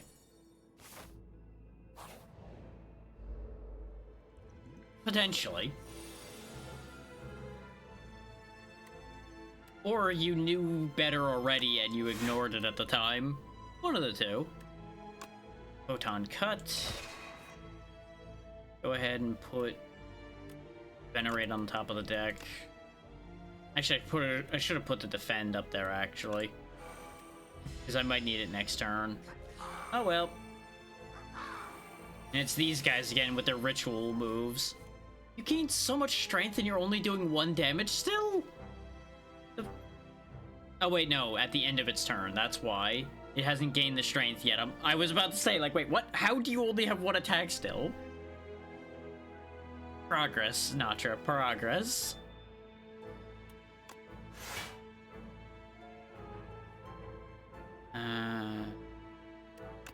That comes back. Crush under, so he does 0. And block the remainder. Yeah, what I really need for this deck at this point is more things like Photon Cut that lets me move cards around. This is the perfect timing. Production, Smith, set 40 damage, Sovereign Blade. Wham! Solar Strike back on top so I can use it next turn. I'm glad I got that big Sovereign Blade in before the ads, so people got to see that. And there we go. Combat cleared. Strength Potion. Resonance. Gain 1 strength by taking it away from all the enemies. That didn't need 3 stars. I would be so about it. We'll take Know Thy Place. Chastise my enemies. With our health, we need to take that rest. We cannot afford to do the elite with that much health. I'm not comfortable enough with Regent to play like that. Most of the other ones, like all the original characters, I could probably risk it and get away with it. Regent and the Necromancer right now, no. I'm not comfortable enough with either of those for shenanigans like that. They are the rats. Let's see, they're doing 14. So, Cloak. Photon Cut. This block back. 1. Block 2. There we go. Look at the way they flail their arms.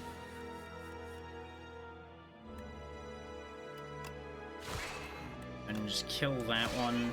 Only one of them is attacking this turn. But I do have reduced block, which I only noticed after the fact, so that's unfortunate.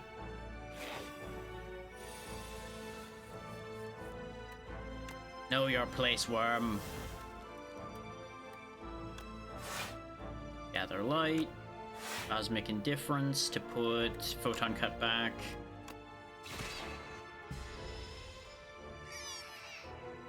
Oh, you summon more of them. Great. Great. I didn't notice that till now. Oh, and you're just gonna do it I hate it here. These rats are a menace. Fucking perish, demon.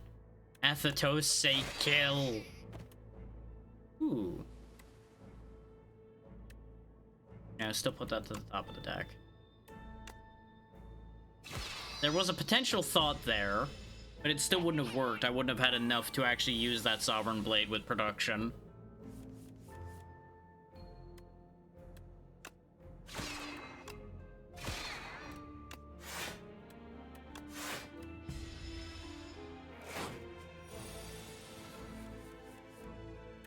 And that's that. He was gonna try to bring even more rats. And if I gained anything from killing more rats, I would absolutely just sit here and just keep killing more. But I don't gain anything from that. Though if you had like feed or sunder or something, you could do disgusting things with the infinite rat spawn probably. Feed especially. Because you would just feed to get some max HP for Ironclad. Let them summon more of them. Keep eating them. And just infinite health. For however long you have patience to keep doing that. Ridiculous. Actually, no, doesn't feed exhaust? It might be upgradable to not exhaust, I don't remember. There's Stardust again, which was pretty good. Crescent Spear is tempting now that we've got a little bit more going on. Tyranny. At the start of your turn, draw one card and exhaust one card from your hand. I would want to have a way of getting things back before I committed to an idea like that. Because otherwise, basically what you end up doing with something like this, if you have no means of recovering those cards, is you have yourself on a timer. If you cannot win the fight before you exhaust your entire deck that way, you're just SOL. It's not a good plan long term. Secret Weapon is tempting. Whetstone would also let me upgrade some stuff, which wouldn't be bad.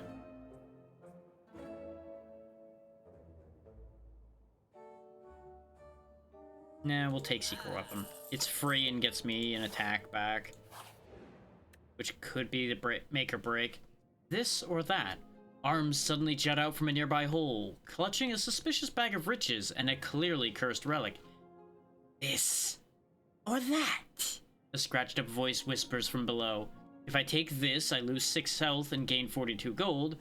If I take that, I get Clumsy but get a relic. Clumsy is just an unplayable card that's gonna get in the way. But it's a relic, so I'll take it.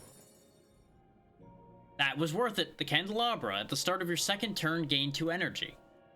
You grab the cursed relic. As soon as you grasp it, shackles materialize on your wrists. You hear a ghostly laughter and a bright plume of fire fills your vision. The hole and the arms are gone. Worth it. 64 health for this boss fight that I have not done yet. The Waterfall Giant. Oh yeah, he is just a walking waterfall. My tears run like waterfalls. No, not quite. Doesn't really look at crying.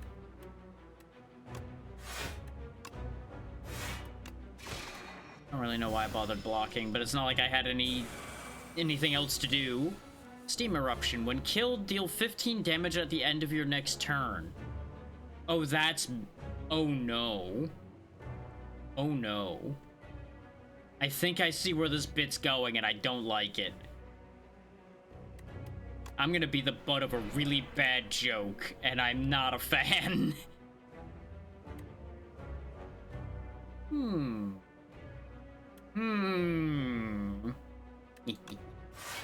Joke's on him, though.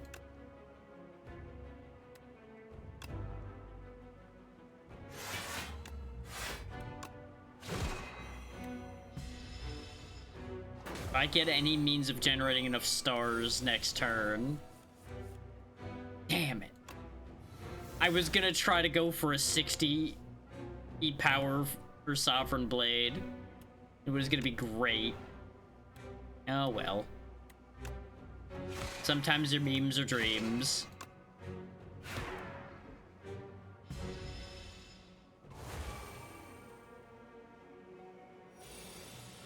I'm assuming he can kill me when he dies, is what the joke is, in case anybody didn't figure it out, by the way. That's the thing I was upset about. Is he just keeps stacking more Steam Eruption damage up. Oh, that's so mean if that's how that works. Oh, that's so mean. Secret Weapon's useless to us right now, so just put it back.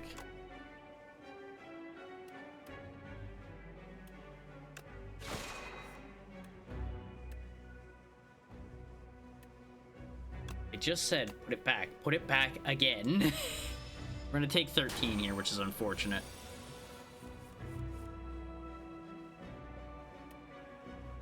Sovereign Blade back. Let's go ahead and give ourselves permanent 2 strength. We're gonna save the flex for when we have like a really big play to make, and we don't have that big a play here right now.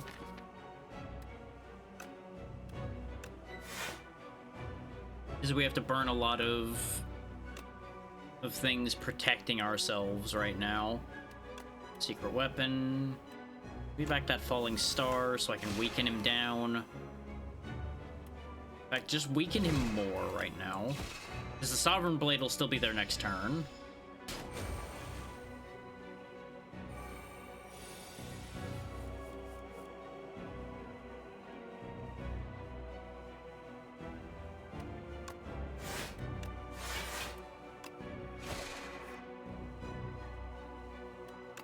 I could just put the Sovereign Blade at the top of the draw pile for fun, but let's not do that. That would actually be very stupid.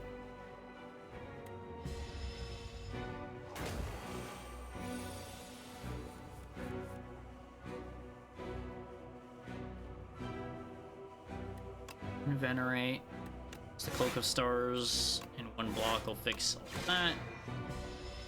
I really have a bad feeling I'm just gonna explode at the end of this fight. I'm gonna be so upset.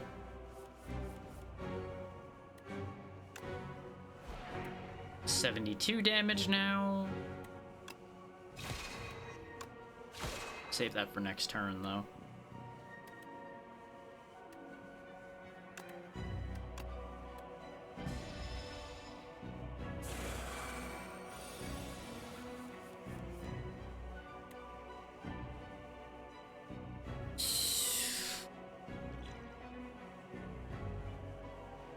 Yeah, that doesn't math.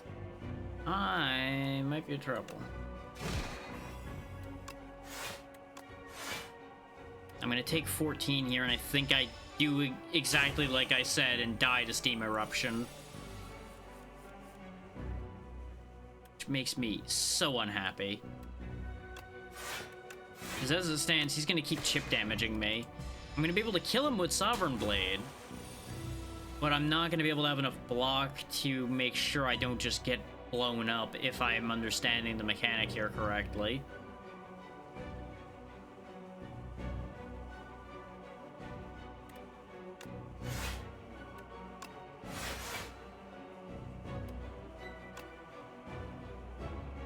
Okay, yeah, I have enough block for that right now. So I think I actually need to... Oh no, because if I take it too much slower, or then the Steam Eruption's gonna get high enough that I'm just gonna die anyway. This sucks. This really sucks. Because I think at this point there's genuinely nothing I can do about this. I think I just lose no matter how I play this now.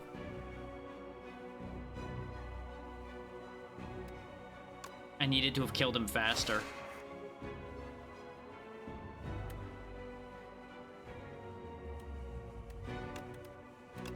So you know what? If I'm going down that way, we're going down in style. Except I lost the Smith card like a fool. The idea was generating enough to use the Smith card and hit him for over 100 with the Sovereign Blade before we both exploded. Well, nothing for it but to find out, I guess, at this point. Yeah, that is exactly what happens here. Steam Eruption wears off. He's now doing 51. I would need to block it now. Okay. At least that gives you an extra chance to block it, but we don't have it. We don't have the block for that. Oh, weak does apply. Doesn't matter. It's not enough. But that's good to know. Because we have 35 and that's 38. We're dead. That is so upsetting.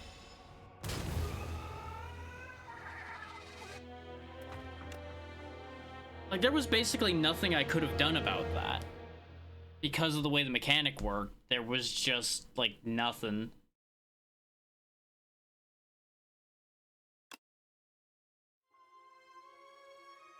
I would have needed to either have more health before I got there, or to have won that fight faster. Which I saw the gimmick coming, so I can't say that I was surprised by that. But it's still a matter of... It's a little bit of a cheap shot for it to build that high. Go ahead and go random again. We got Regent again, and I think I ended up on Ascension 1 because I didn't turn it down. So that's a thing. Yeah, we are on Ascension 1, I think. Soulfish.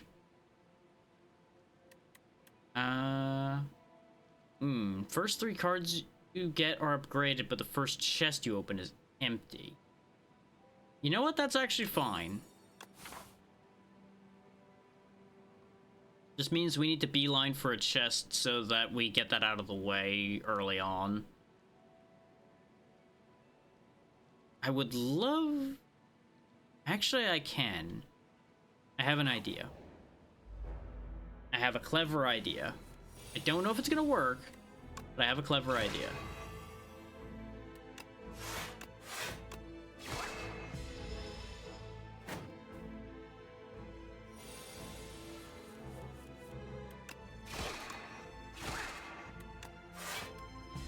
Yeah, I think part of my problem is I'm not really meshing with the playstyle that seems to be encouraged with the Regent here.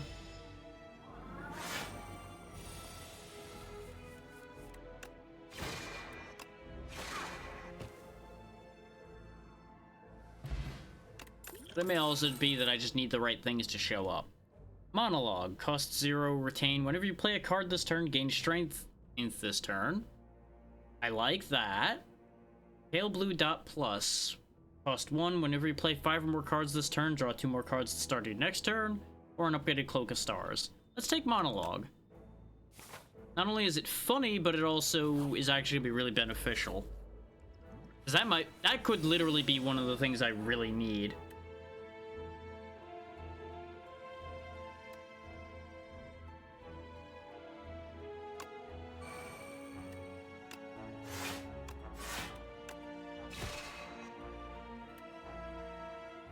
It's a shame that the strength only lasts for that turn, but it makes sense.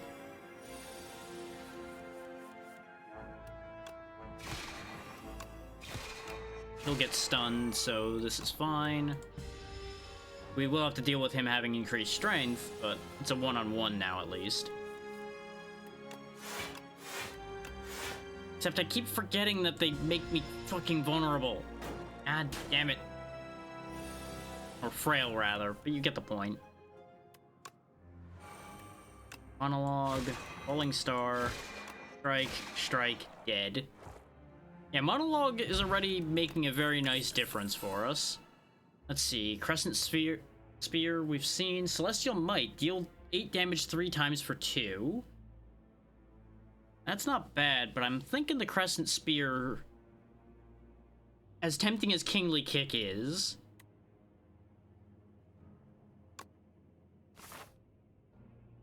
now, the idea is, as long as I don't end up with another combat between here and this elite, the idea is to get a free upgraded elite card. The future of potions? You feel a faint rumbling as you round the corner to discover a gigantic spinning apparatus. It has several slots which appear to convert liquids into a highly compressed digestible tablet. The idea of turning these health tonics into a tiny morsel is uncomfortable. Perhaps it's good to try new things? So we can insert a common potion and get an upgraded common skill, or insert our swift potion and get the same. Of the two, I'd rather give up the swift potion. Unfortunately, that burnt the last of the silver crucible charges, as this was a card reward. So even though this was already upgraded, it still counted, which sucks. I'm taking Glow, though, because 2 stars and 2 cards. Give me that. The tablet was disgusting. There's no hope for the future. Yep, we got some toad poles. Monologuing again. And... attack. Attack. Didn't need to defend after all. But I was hedging bets in case I did bad math. glowing. Hitting you with a hammer. I'll go ahead and take the 1 damage, that's fine. Bonk. It's neat that they spin. Jam you with a spear and move on with my life. Monarch's Gaze. Whenever you attack an enemy, it loses 1 strength this turn. And that's a power, so that sticks around. It does cost 3, though. Or Guiding Star. 1 sun, 2 star, deal 12 damage, next turn draw 2 cards. I'm gonna take the Monarch's Gaze, even though that might come back to bite me. Oh, it's you 4 again? Ew. It's the exact opposite of what I would have wanted. Especially with this fucking hand. Tell you what, drink the energy potion, get Monarch's Gaze in play. We're not gonna use the monologue right now, though. We're gonna bank that for a turn where I can play more cards. The thing is, now we can attack whichever one's doing 1 times X and debuff it away so it doesn't do anything. Slow again. Now we should monologue. I know, we didn't gain energy this turn. Monologue next turn. So that I can benefit from the extra energy from glowing.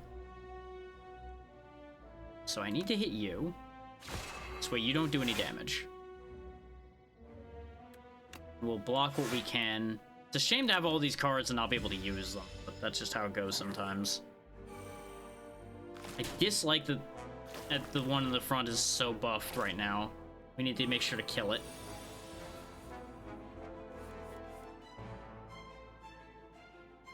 Wait.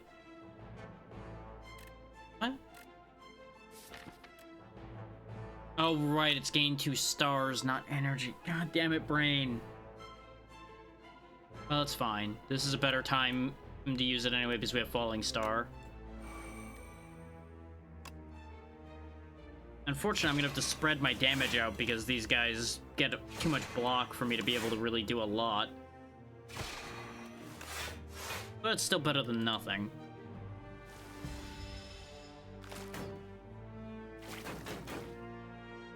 Because it was either that or have to hammer through the block they have, and that just is wasteful in terms of energy.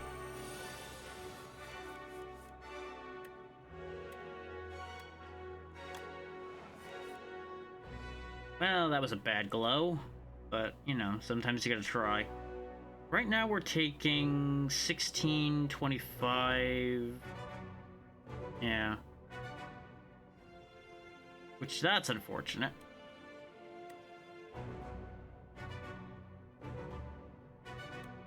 And if I attack, I take 3 damage off of it. If I block twice, it will take more off of it than doing damage would right now. Because I either block for 10 and take 15, or I block for 5 and attack, which blocking for 5 just brings it down to 20, and then I knock 3 damage off of it for hitting the guy that's doing the ×3 attack, which renders it lower than if I blocked twice. In terms of... I would take more damage if I blocked once and attacked. It would move the fight along, but it would leave me with less health. So I'm gonna risk seeing how this next hand plays instead, which could be the worst mistake I could make.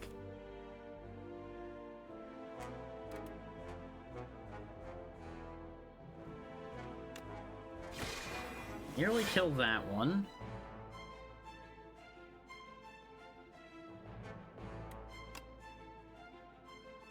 Fly weak to that one. Block twice. We're gonna have removed a couple of them from the board here soon, but our health is getting really badly low. This was an awful setup to run into these guys with. Kill that one, but unfortunately he was the only one not fucking attacking this turn, so I probably should have let him live. But I couldn't resist the opportunity to actually kill something here. Yeah, we're dead. That is 3 9s. That is 27. Even if I block for all I'm worth, I'm dead, so just kill me. I'm not even gonna bother playing that hand out. That hand is over. That was just such an unfortunate elite to run into with what we had. Can I get something other than Regent out of my random, please? Thank you. All I had to do was ask, apparently, and I get something else. Sure, we'll take the random rare card. We could give up 100 gold for one of 2 packs of cards as well, but I'll take the random rare. We got Eradicate. Cost X, retain, deal 11 damage X times. So just crunch something that upsets us. Is it random what stage we get in Act 1? Or is it just underdogs forever now? Because we've had underdogs so many times. Getting kind of sick of seeing this place. We could just kill one immediately, so just...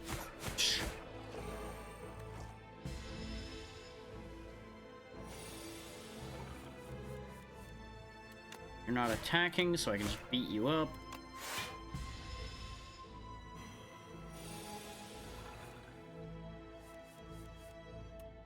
Unleash, and...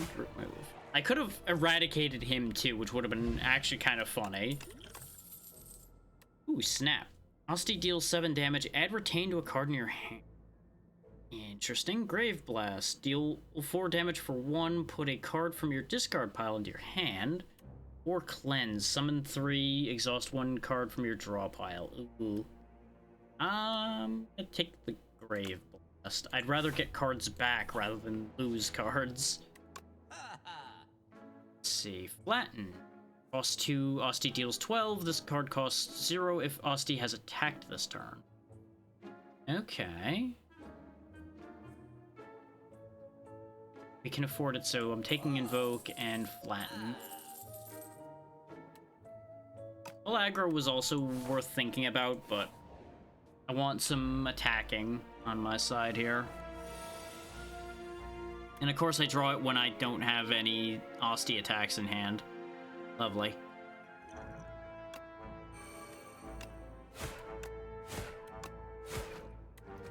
As if I was gonna let them hit me. Let's see. And we can just eradicate, so goodbye.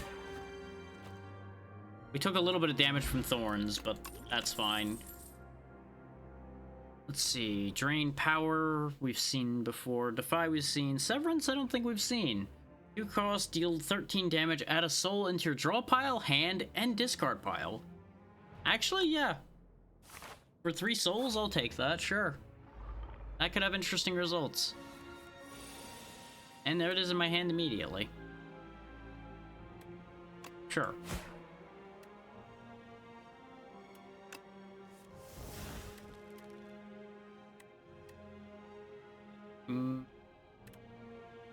Rather not take the damage. I was considering invoking, but yeah, the idea was hoping for a 0 cost card with the soul.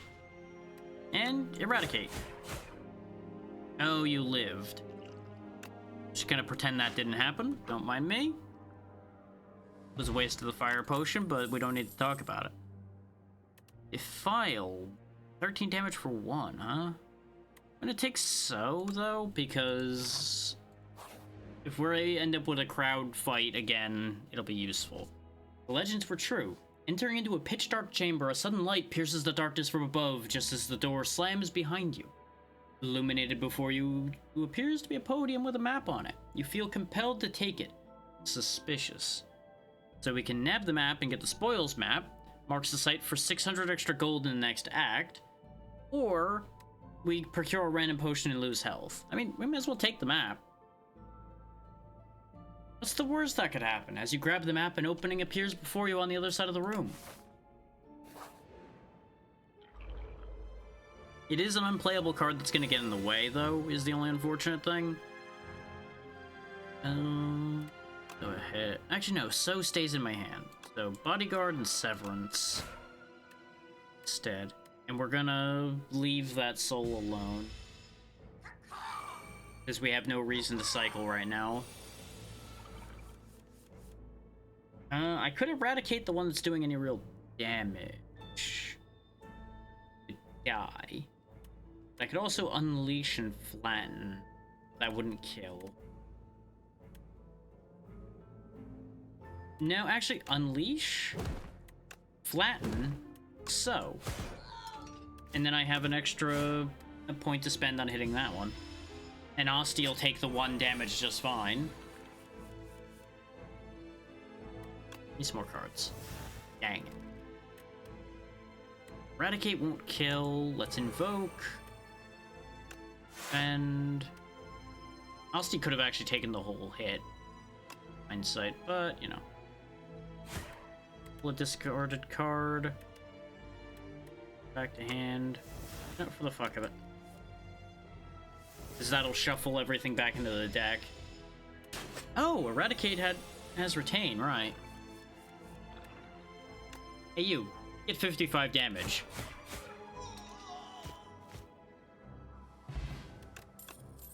This really does make getting through the earlier areas a lot easier when you have a 33 damage default attack. Let's see, we got Reap, Retain, deal 27, Debilitate, cost 1, deal 7, vulnerable and weak are twice as effective. Yeah, we've seen all of these. I'm gonna take the Wisp. Is more energy. We'll see what it upgrades into as well. Retain, gain 1. Yeah. Summon 3, gain 3 with Invoke. 14 X times with Eradicate Plus. Okay. Flatten does 16. Endurance does 18. So...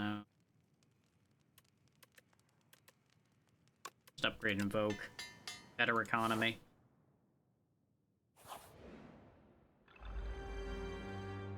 Gremlin Merc. That helmet seems a little heavy for you, bud. I think something's not quite right here. Let's do a little math here together. 2 legs, pretty standard. 2 arms, pretty standard. 2 more arms. Wait a minute. He steals gold when attacking, but that's pretty standard gremlin behavior. Great Asti. Get my block up. This way he survives. Because both the other cards had retain. Ooh. Unleash. Flatten. Evoke. Now we take some damage, unfortunately. Bye, Asti. He'll be back in a minute anyway. We could eradicate, but I have a feeling there's gonna be more friends here in a minute, so let's not. Same with the Sow. Let's pull something back from our discard, shall we? Specifically, I'm gonna pull Invoke back, because I can keep the energy flowing into the next turn. Just beat the piss out of this guy. Asti goes down and we take some damage again, but that's okay. Severance. Hey, what do you know? There was multiple gremlins in there. What a shocker. Y'all really thought you were gonna fool me with that, huh? That's adorable. Anyway, unleash on you, flatten you. There we go. Got my gold back. We get Eidolon. Cost 2, exhaust your hand. If 9 cards were exhausted this way, gain 1 intangible. Fuck that noise. Dredge, we've seen Blight Strike. Cost 1, deal 8 damage. Apply Doom equal to the damage dealt. Sure. And in the chest, Regal Pillow. Whenever you rest, heal an additional 15 health. That'd be great if I had a health bar worth noting, but, you know, we could fix that later, possibly. Put 'em up. Put 'em up. I'm gonna fuck you up. Not sure where I'm getting these souls from when I hit a robot, but you know what? Maybe that's what his power source is, right? Right. Could always be the case. Poke for next turn. I hate the fact that I don't have any defenses in my hand. Ow. Hey, I just want you to know. Hey, fuck you.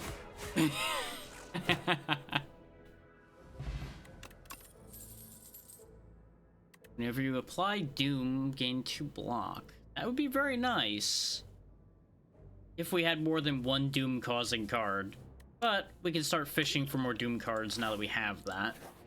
And it'll still work itself out. I don't really need to heal right now. 3 block instead of... Go ahead and make Blight Strike stronger. It'll encourage me to use it. And we will... I might regret this, go fight an elite. Oh, it's a different elite finally, the Terror Eel. First time Terror Eel's HP reaches 70 or below, it becomes stunned. Okay, I just gotta half him, and then he's nowhere near as strong. Makes sense. Get vulnerable.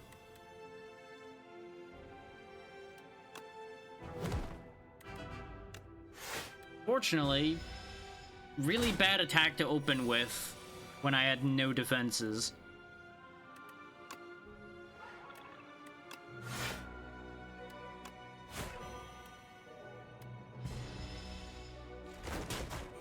Go, both of us survive that one.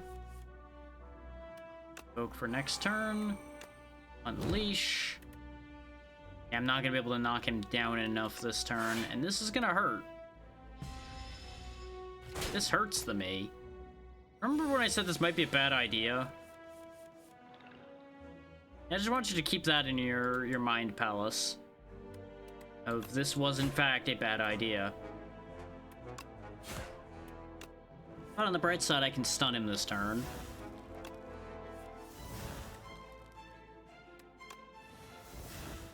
Use the Wisp to get Shroud for free. There's the stun. Just hit him with everything I've got.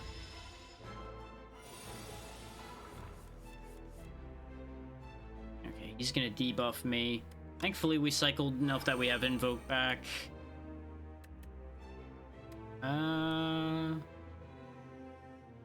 I could be cheeky and invoke again by using Grave Blast, but there we go. Light him some more so he gets really close to his Doom threshold, so we should be able to take him out soon.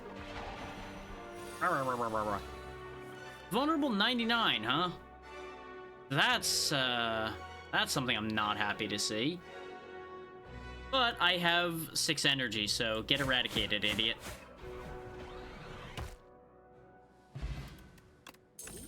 Energy potion, blood vial, nice to see. Reanimate, summon 20. But borrowed time is there again. No, reanimate.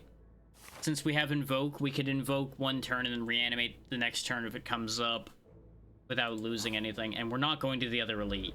We are in shambles right now. I cannot afford that. Ooh. Gonna do bad things to my cards. I don't like it when they do bad things to my cards.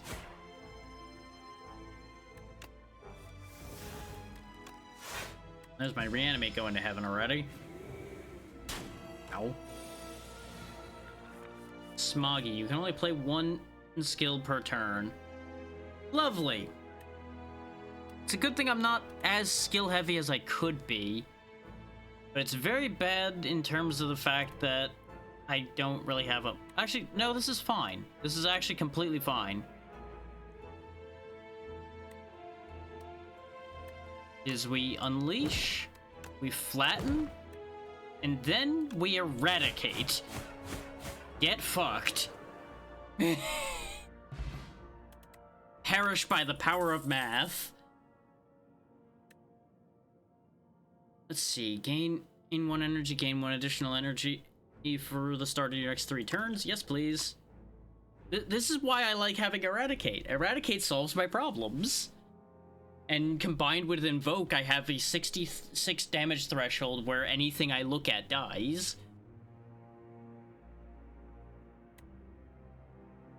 Spur will actually be very useful, because I can hold on to that for when I need Asti to handle a hit for me.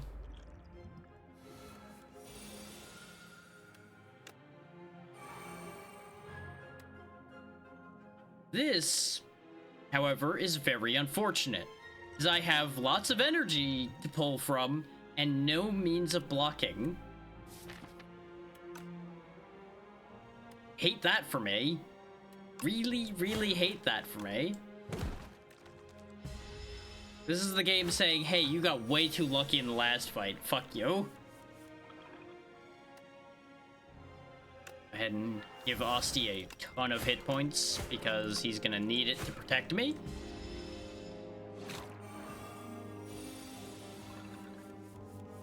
And get eradicated.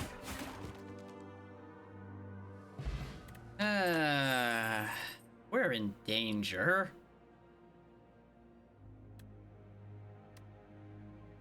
Drain power, I have ideas. I don't know if those ideas are gonna work, but I have ideas. Good news is we at least go back up to 38. Bad news is we haven't fought this thing yet. Okay, it's gonna give me status cards. That's fine. That gives me setup time, and I'm so fine with having setup time.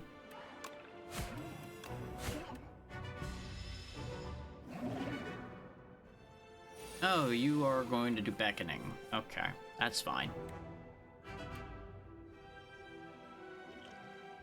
And use Radiant Tincture here.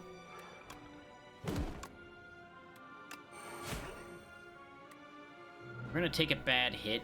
I'm not a fan of that, but Asti will take the worst of it.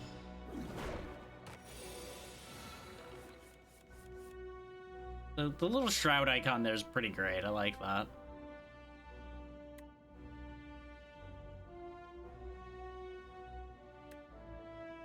Drain power. Red's bodyguard and unleash. Perfect. It's dealing 7 damage. And what's in my hand?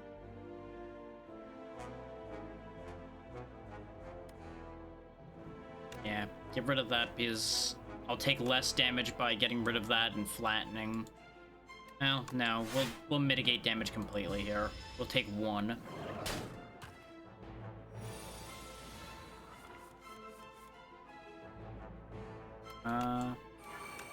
We'll just take advantage of the lull in combat here to do that. This way we'll have a better turn next turn, and we have some coverage. This goes out. Severance for ghosts.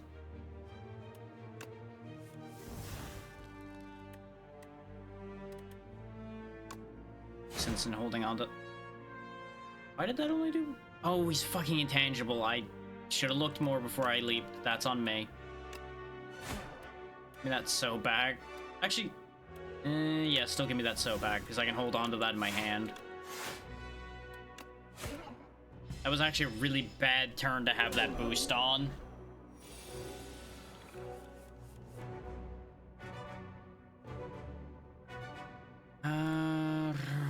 So you're gonna presumably put 2 more beckons in my deck. Just Asti up some more. Doom him some more. Nice. Some more cards.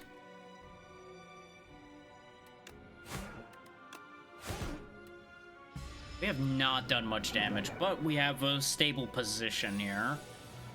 Need be, we can let the beckons start hitting Asti.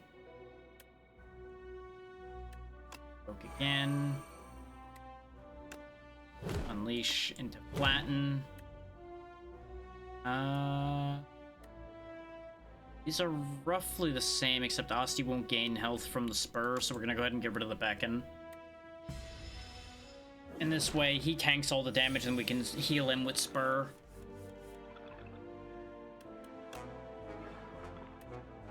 Rid of these beacons because I actually have the energy to get away with that. We didn't have quite enough to destroy him with Eradicate there. Otherwise I would have. He is now within Invoke Eradicate range.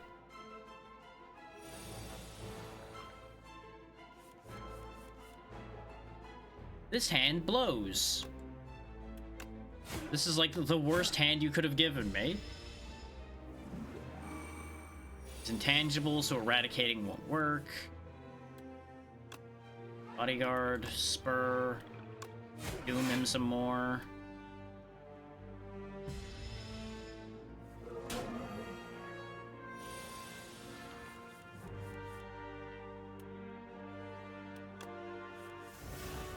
There's Invoke. So this is over next turn, basically, is what that means. Oh, Beacon goes straight to my health bar, though. I thought I saw that, but I wasn't sure. It's a good thing this is the boss of the area, otherwise this would have been really unfortunate. Perish, demon. Ew, his organs are just laying there. Bye. So let's see, Devour Life. Whenever you play a soul, summon 1. Seance. Cost 0 ethereal. Transform a card in your draw pile into a soul. Or cost 2, the Scythe. Attack, deal 13 damage, permanently increase this card's damage by 3. Doesn't even have to kill or anything, just it gets more damage every time it's used. Honestly, I'm actually gonna take the Scythe. Because I don't want to be turning draw pile cards into souls. That could backfire miserably.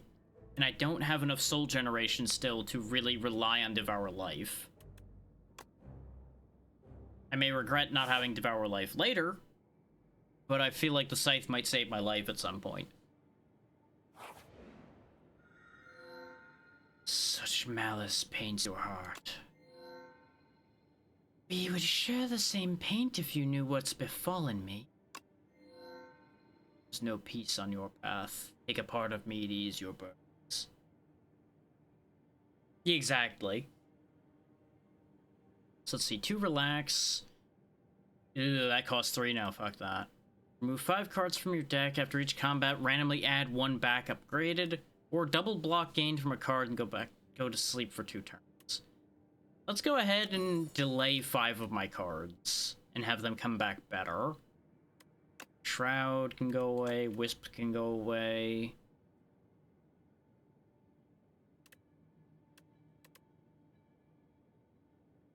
My defense, one of my strikes. I gotta be careful what I send away. Somewhat. Let's go ahead and let Grave Blast come back later, too.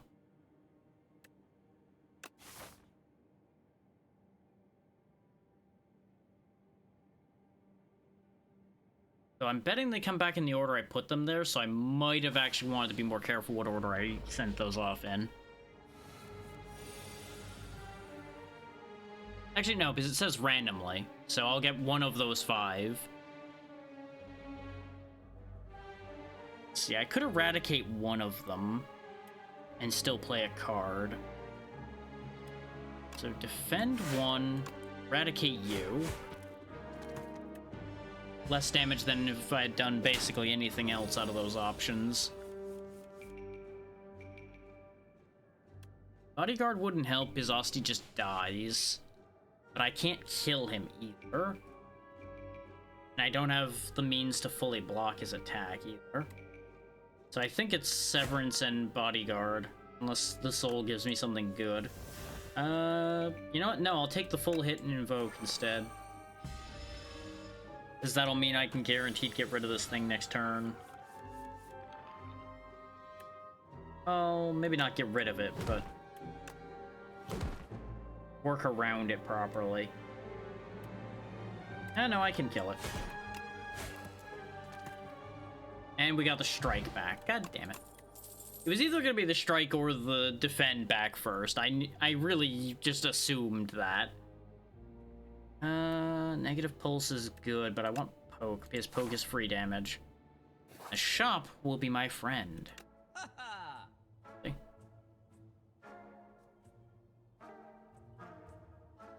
I'm gonna grab pull aggro now. The Amethyst Aubergine is a good idea, is it'll pay for itself, but not at that price. That's 22 enemies for it to pay for itself. I'm not interested. Hey Shifu, how's it been? Hope you've been doing well.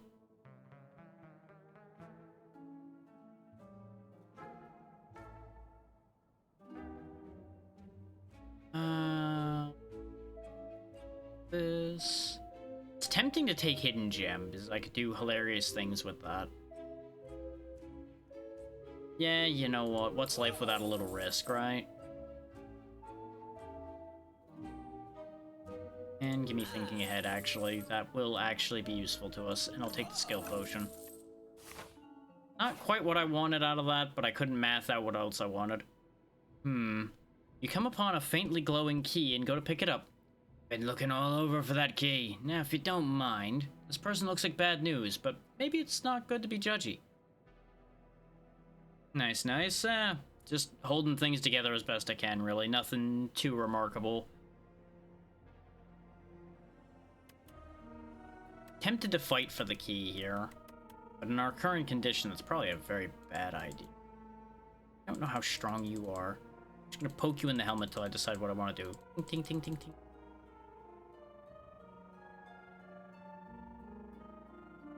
Problem is, I don't know what the key even does. Well, nothing. No, I... Coin. Heads we give the key back, tails we don't. Alright, the coin has better sense than I do. We're giving back the key. The stranger thanks you for your help and rewards you handsomely. Betting I want that key. But, well, we'll worry about that later. Ooh, I hate everything about what I'm reading there. While crossing a rickety wooden bridge, there's a sudden torrent of rain. Massive gusts of wind buffet you, threatening to end your journey.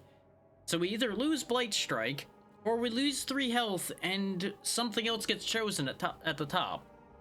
I really hate both of these options. The other option that we could end up losing that I would care less about.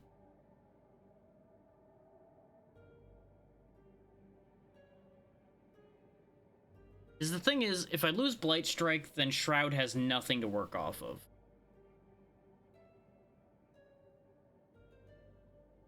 But most of the rest of my cards I want more.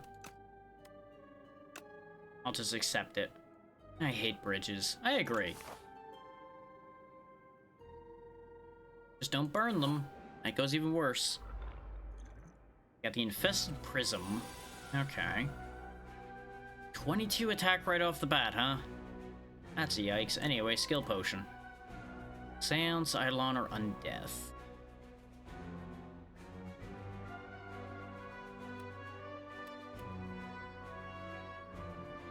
Yeah, we'll take Undeath. Since it's a free copy, that's actually good. Bodyguard to knock off some more of the damage. We're still gonna take damage here, though, no matter what we do on that line of thought. But it could have been worse, at least. It's got 200 HP, which is a little rough.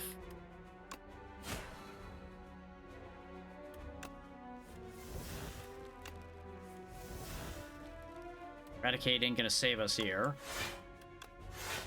But we can save ourselves from the majority of the damage.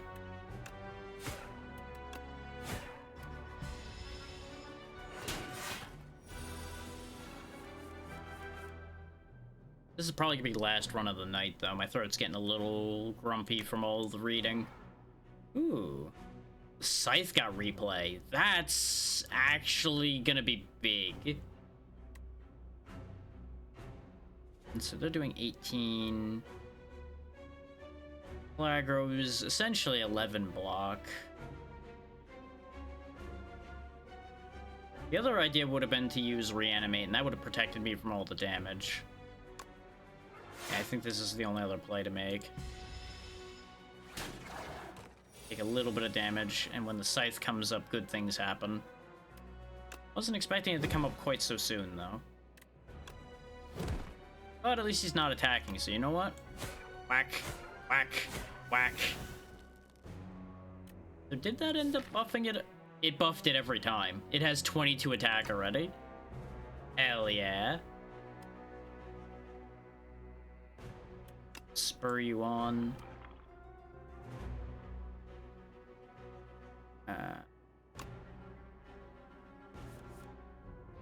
Spur on top of the deck. You poke. I still had 1 energy left. I'm an idiot. Oh well. Death. Aggro. That is 23. That's not enough. That'll be enough. And Osti will keep that health, which is important. Hidden gem again. Reanimate replays multiple times. Oh, that's gonna be disgusting if we have that work out.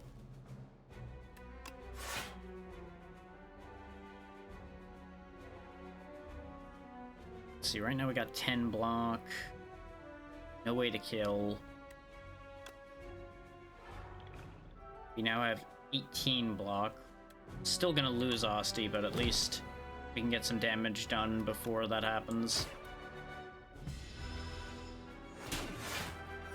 And now the max health on Osti resets. That's what I was trying to avoid. But consider, if you will, 60 HP Osti.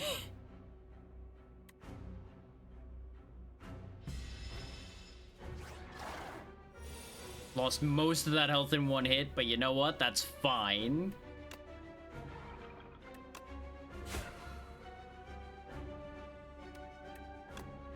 That is still so worth it. Because that's still gonna tank a whole other attack for us. Evoke. Undeath. Now you see why I wanted Hidden Gem. Hidden Gem makes stupid things happen. Oh, I can have Undeath recur now. Oh boy. All the silly things that can happen from this. Oh. Latin. Eradicate. There we go, Grave Blast's back. And we got the White Beast statue. Potions always appear in combat rewards. Death's Door. Ooh. Gain 6 block. If you apply Doom this turn, gain in block 2 additional times. So it goes from 6 to 18 block. Either way, that's pretty good. So we'll grab that for now. And we need to start getting some Doom effects back. Doom, doom, doom, doom, doom. There it is immediately. I don't think I'm going to use it right. Oh, yes, I am. I was hoping for other options to appear, but they didn't.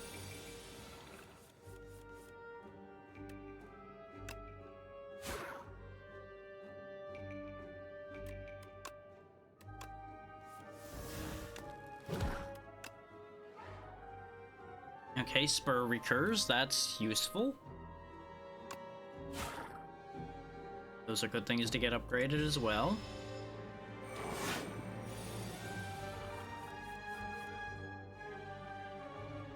That's a lot of damage. Let's think ahead for a moment. We're on top of the draw pile. Put the soul there. We're gonna go ahead and reanimate to block off the majority of that damage.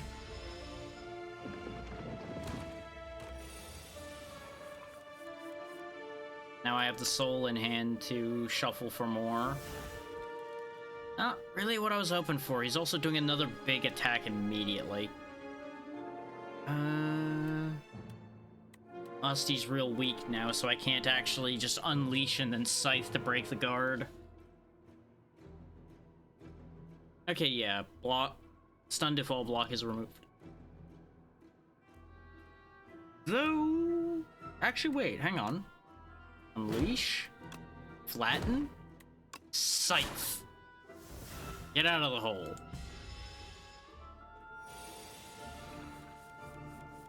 Bet you thought you were safe down there, you little shit.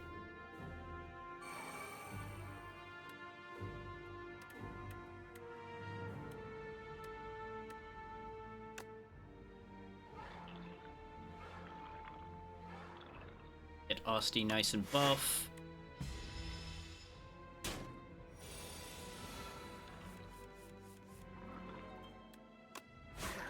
Some more souls. For some more cards. For some more hidden gems. Ooh, a soul that'll draw 6 cards? Okay. Sure, why not? I can just kill you, though. Quack. I'm doing very silly things, and I'm so pleased to be doing so. Give me negative pulse. Oh good, we're about to get that 600 gold payout, too.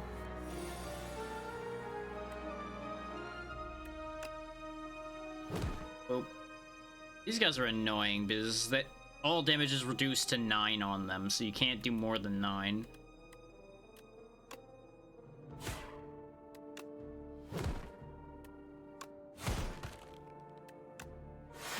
Joke's on them, though.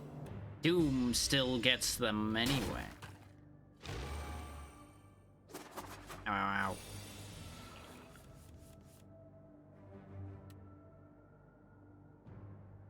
ow. Let's see, they're doing 17. We'll go ahead and reanimate.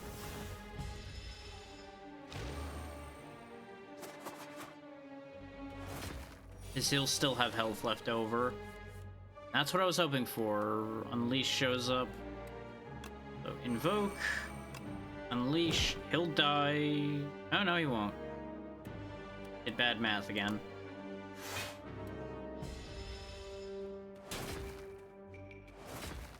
Ow. I did lots of bad math back to back there, and that is very unfortunate for me. Thinking ahead.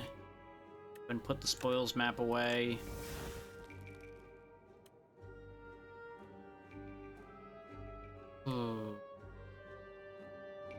Actually, I'm gonna eradicate, because it'll kill the... Actually, no, don't go that wild with the eradicate, though, you silly man. Do it this way. Hit him, which kills him, rids those two, then eradicate him. Probably could have tagged him, too, and gotten through that just fine and clear, but...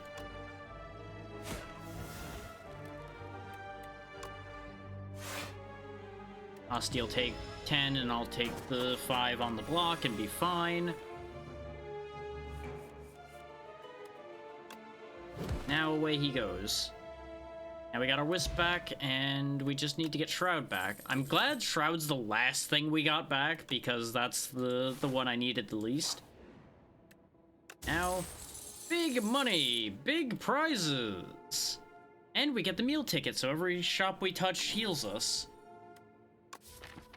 And we are certainly going to be looking for a shop with that much money. Oh, the only shop is on a path where there's no healing and an elite, though. Nope, can't do it. Literally not possible. We would not be able to go through 3 fights, including an elite fight, with 7 hit points. That just wouldn't happen. We are not that good.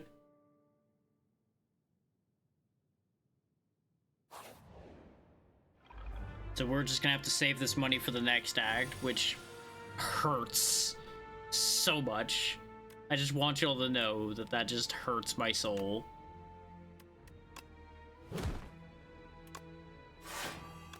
Drain power guaranteed upgrades those two, since they're the only things in the grave.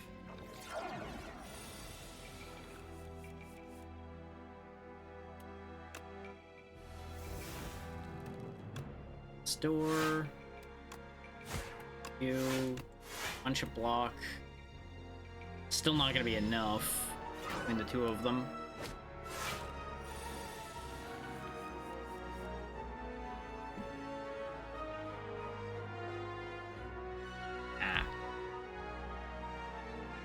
Let's see. Poke you. Invoke. Grave Blast. Back invoke. No, I won't be doing that. I was thinking about doing a funny thing, Where I invoked twice to have just a shitload of mana, but I thought better about it. It wouldn't be a good idea in this fight to do that. Aggro, spur. We have enough to weather this, but let's take one more hit of that.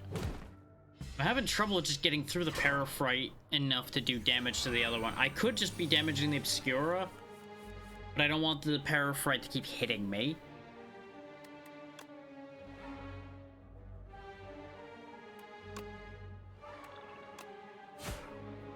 And as long as I keep getting rid of the Parafrite, that's the one that does the real damage, so I can keep control. So he's building up to having enough power to just rinse me. So I do need to do something about that soon. Oh no, that strike replays actually. That's perfect. Draw aggro away instead. Kill you with my triple strike. Buff up Asti to take that hit.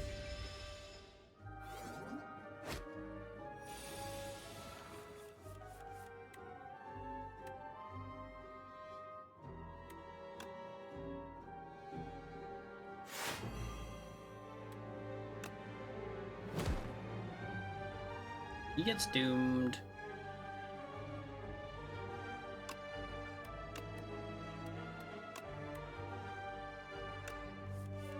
Damn it. It's worth a try.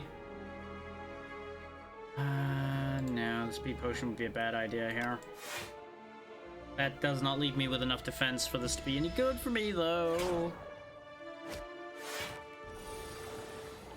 The good news is he stays out an extra turn because of when he died. Bad news is I have, like, nothing to fucking use this turn.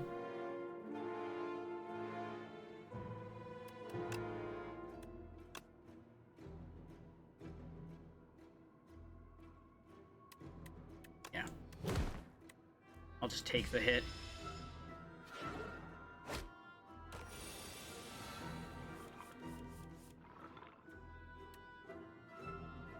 You're not attacking this turn, so just scythe the Parafrite down.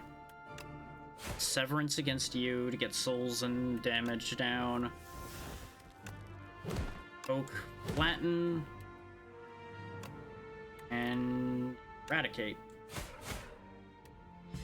Because that'll do more damage than 2 strikes would. So arguably I should have held the eradicate to be able to deal with the Parafrite more readily. But thankfully I have crazy cycling powers, so... fine.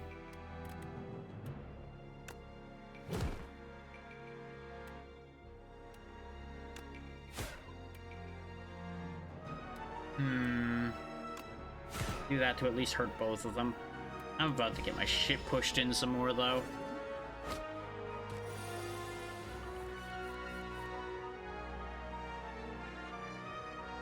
This is an awful hand to have right now. I have no actual blocks other than pull aggro, so speed potion's useless here. If I reanimate, I die. This gives him 4 total health.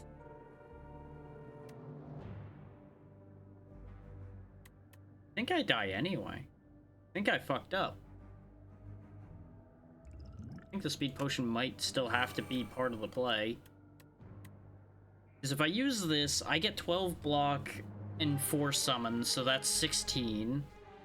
And then I use this for 7 more. I mean, for 5 more, rather. So that's 21. That mitigates out the Parafrite, basically, but then the 12 damage from the Obscura kills us. Yeah, there's just no mathing out of this. I fucked around and found out here.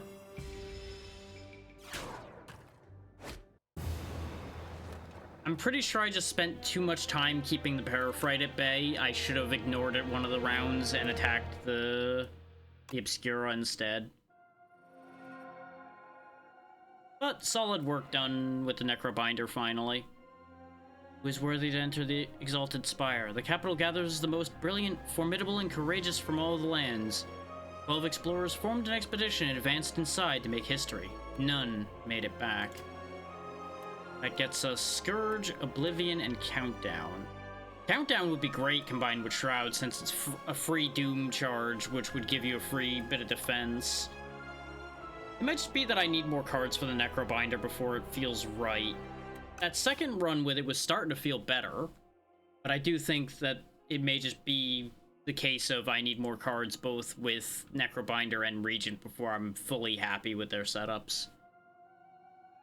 But I will probably be looking to play multiplayer for the next time y'all see this. I'll probably play more in between to unlock more stuff as well. And you'll probably see, well, let me amend that. You'll probably see this again regardless of whether I get people to play it. So it may appear again in between because I have a different thing planned for next Thursday's collab. And I had said that it was going to be at least a week before I started pulling people for multiplayer for this so I could get some practice in first. So we'll see what ends up happening.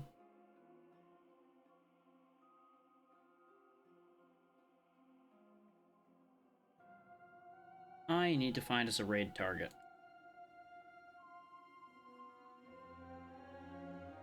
As I said, my throat is tired of my shit, so we are not going to do that. I'm going to knock the audio for a second here so I can see where some of these are at. Find out how long some of these have been going. Oh, well, that answers that question. One of my options just literally ended when I went to go look, so that tells me that. I need to really look some more then and find out who to go to. Boo, boo, boo, boo, boo, boo, boo. Interesting. Going for that one right now, though.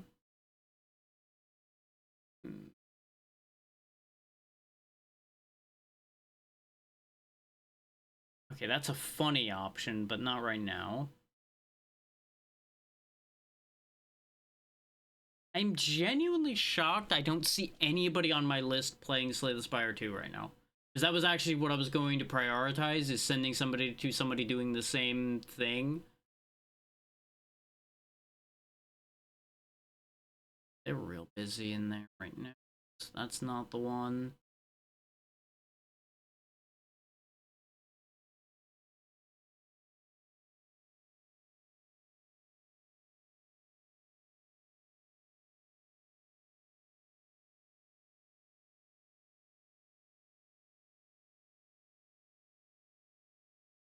This is one of those things where it's like actually a difficult choice because my immediate reflex choice was not actually an option anymore. How far in are you?